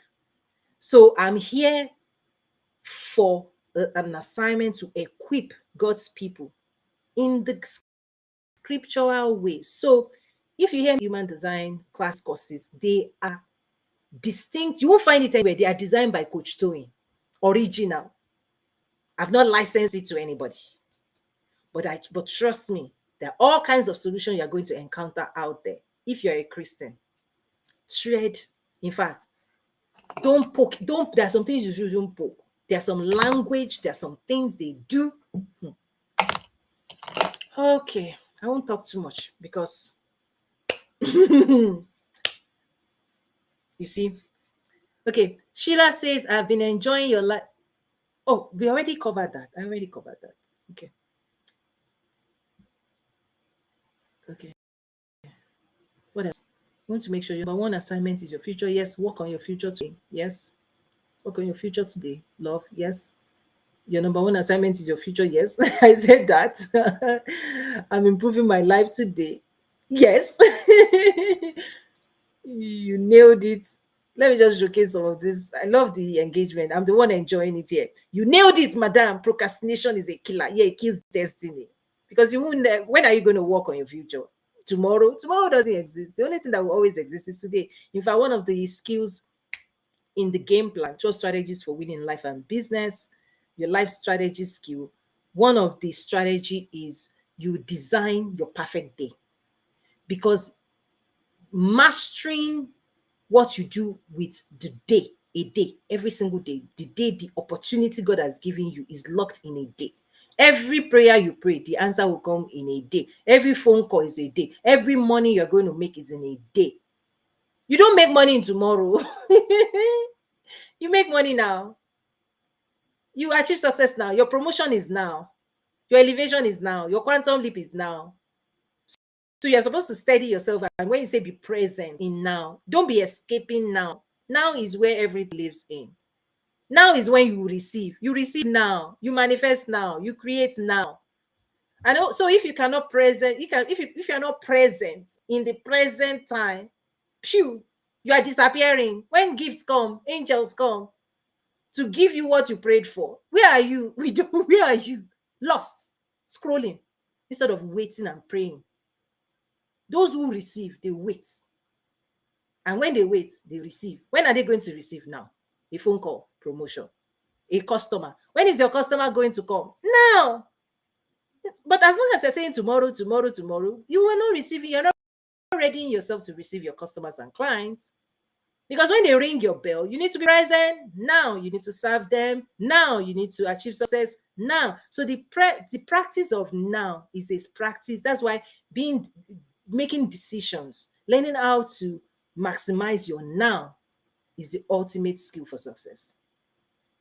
Okay, let's keep going. Give your mind new instructions. Trust me, people say mindset. Your mind is set to fulfill your belief system. Your mind is set around giving you what you believe. So leave your mind alone. It's doing what it's supposed to do. When you change your beliefs, your mind will reset. When you change your destination, your GPS will recalibrate. But if you're trying to just, so your mind, that's why I talk about vibration. Your mind is just trying to interpret and convert what you say you want and give you what you want. Your mind is just giving you what you want. If you say people are this, it will give it to you. You say people are that, it will give it to you. You say there is money, you will get your money. If you say there is no money, you don't get it. If you say men are bad, you see all of the bad men. You say men are good, you see good men. You say good people are good to you, you see good people good to you. Whatever you say, you are the God. God created you in his image. When God says something, nobody questions God. You see, your mind's job is not to question you, but if it has been programmed, right, by old, and you don't deprogram that old, whoever programmed you to that destination, it will keep fighting for your belief system. It fights to keep your old self. Guys, I needed to share this, I guess. The mind will give you what you believe. If what you believe is now old, your mind will still keep on to the hold until you change it. And this is the mistake. When people now want to change their mind, your mind will be fighting you. Because you can't change your mind if you don't change your beliefs. Because the mind is holding on to your old beliefs. So change your old beliefs, replace it with new beliefs, and your mind will get that programming. That's why Bible will say, believe in your heart, okay? And then have faith. The people want to have faith without believing. It doesn't work in reverse. Change your heart. Receive, believe the future. When you receive it with your energy, your mind will see your seriousness. You actually have to message to your mind that you are serious about this new dimension, that you are moving in this new direction. And when your mind sees your seriousness, that's when it obeys you. And if you're not serious, this is where doubt. I don't know why we just got here. This is something very important I didn't share.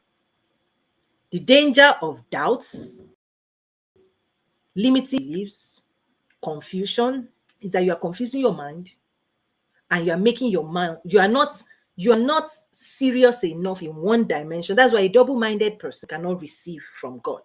Is that if one moment you say yes and then you say no, the mind is like, which one are you saying?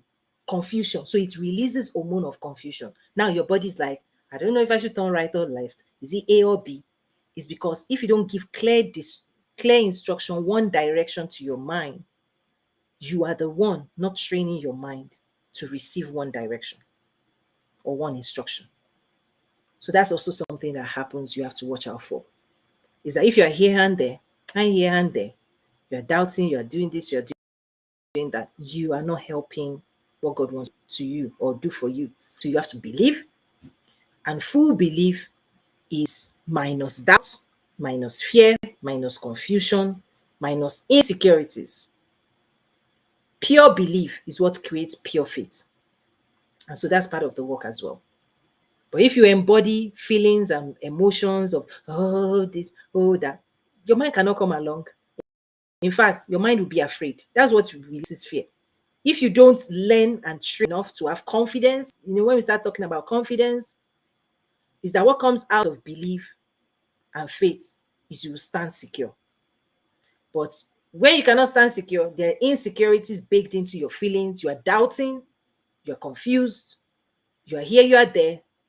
Your mind would fight you because it will hold on tight to survival because you are the one confusing yourself. And so you will say, you know what? We don't want to rock the boat. You are taking us into territories that even you are not sure. Right? When you are not sure and you want your mind to be sure, your mind will question your own judgment. So the mind can talk back at you. And this is what creates a lot of dysregulation. It's like your mind is saying, no, you don't know enough. You're not mature enough. You're not skilled enough to be leading me because your mind also is designed to keep you safe. You want to jump off a cliff, your mind will fight you. That's why you need to train yourself. This is the power of training, is that when you discipline yourself and you learn more and you gain confidence, you can now tell your mind, don't worry, I've got this covered. So when your mind is like, can we go? Can we not go? You will now have to offer confidence to your mind. And that confidence has to come from a deep spiritual knowledge. That's why if you are living by the flesh, you'll be like, the mind will be telling you, oh, there's no this, there's no that. Confusion. Why you go to your divine nature is God is going to give you a new instruction that gives you courage. And then you program your mind with courage. Keep moving. Don't give up. Motivation, inspiration. So you're supposed to be feeding your mind to override all the struggles, all the programming. Your mind will tell you, I don't have this. Listen, I can do all things to Christ that strengthens me. That's how you use the word of God. Your mind will say, nobody. You will speak another word. So when you don't take that charge to deprogram and reprogram your mind and be speaking God's word over and over, your mind is like confused, lost, because it's been programmed to be saying, but you have to pick another superior word and you have to offer yourself courage. So that internal conversation, if you don't get it right, there's nothing anybody external can tell you. Let's go and build a business. Your mind will say, which business? You don't have it to be questioning the direction you want to go because it doesn't trust you. Does your mind trust you? Does your mind trust you? Do you even trust yourself? That's why schooling and education is that when you elevate your thinking, you develop the skills, you grow your confidence, and you can run into your future. And if you refuse, you're weak, you're tired, you don't know what you need to know, you can't do what you ought to be doing. Of course, your mind will tell you, don't go. Hold on to the past. At least that is secure because you're not telling us what to do. You don't have enough information, you don't have enough knowledge. So when I offer you my school, is to build your confidence and to gain the skills for your future. But as long as you refuse to gain that knowledge, confidence eludes people who don't invest. Rhoda said delete old thoughts and upgrade. That's it. Old thoughts of fear, limitation, blah, blah, blah. Then regain new thoughts of freedom, right? And part of freedom is the knowledge that will power your future. You cannot use old knowledge to power this future that I'm talking about. So thank you so much. It's a wrap. I didn't know I'll go this long, but trust me, some of the questions and engagement we had here, when I see real, challenge. Listen, my program designed to set you free and empower you fully. So when I see people struggling, the best I'll still offer you, enroll. You have to make your own investment in your own future. No matter what I've shared today, I've given you what I can share here. But you have to take it so seriously enough that you are like, listen, I want to train myself. David had to train himself with whether it's the small stone, all of the things God has given you have to sharpen yourself. Because out there in the world, the life God has for you, particularly at the quantum leap, it's not for immature babies that it's not all the remaining opportunities at the highest level is for mature people who know how to handle mature things. And so that's the upgrade, to think higher things, higher thoughts, right? And then run into that future. Like run. Okay, guys, bye for now.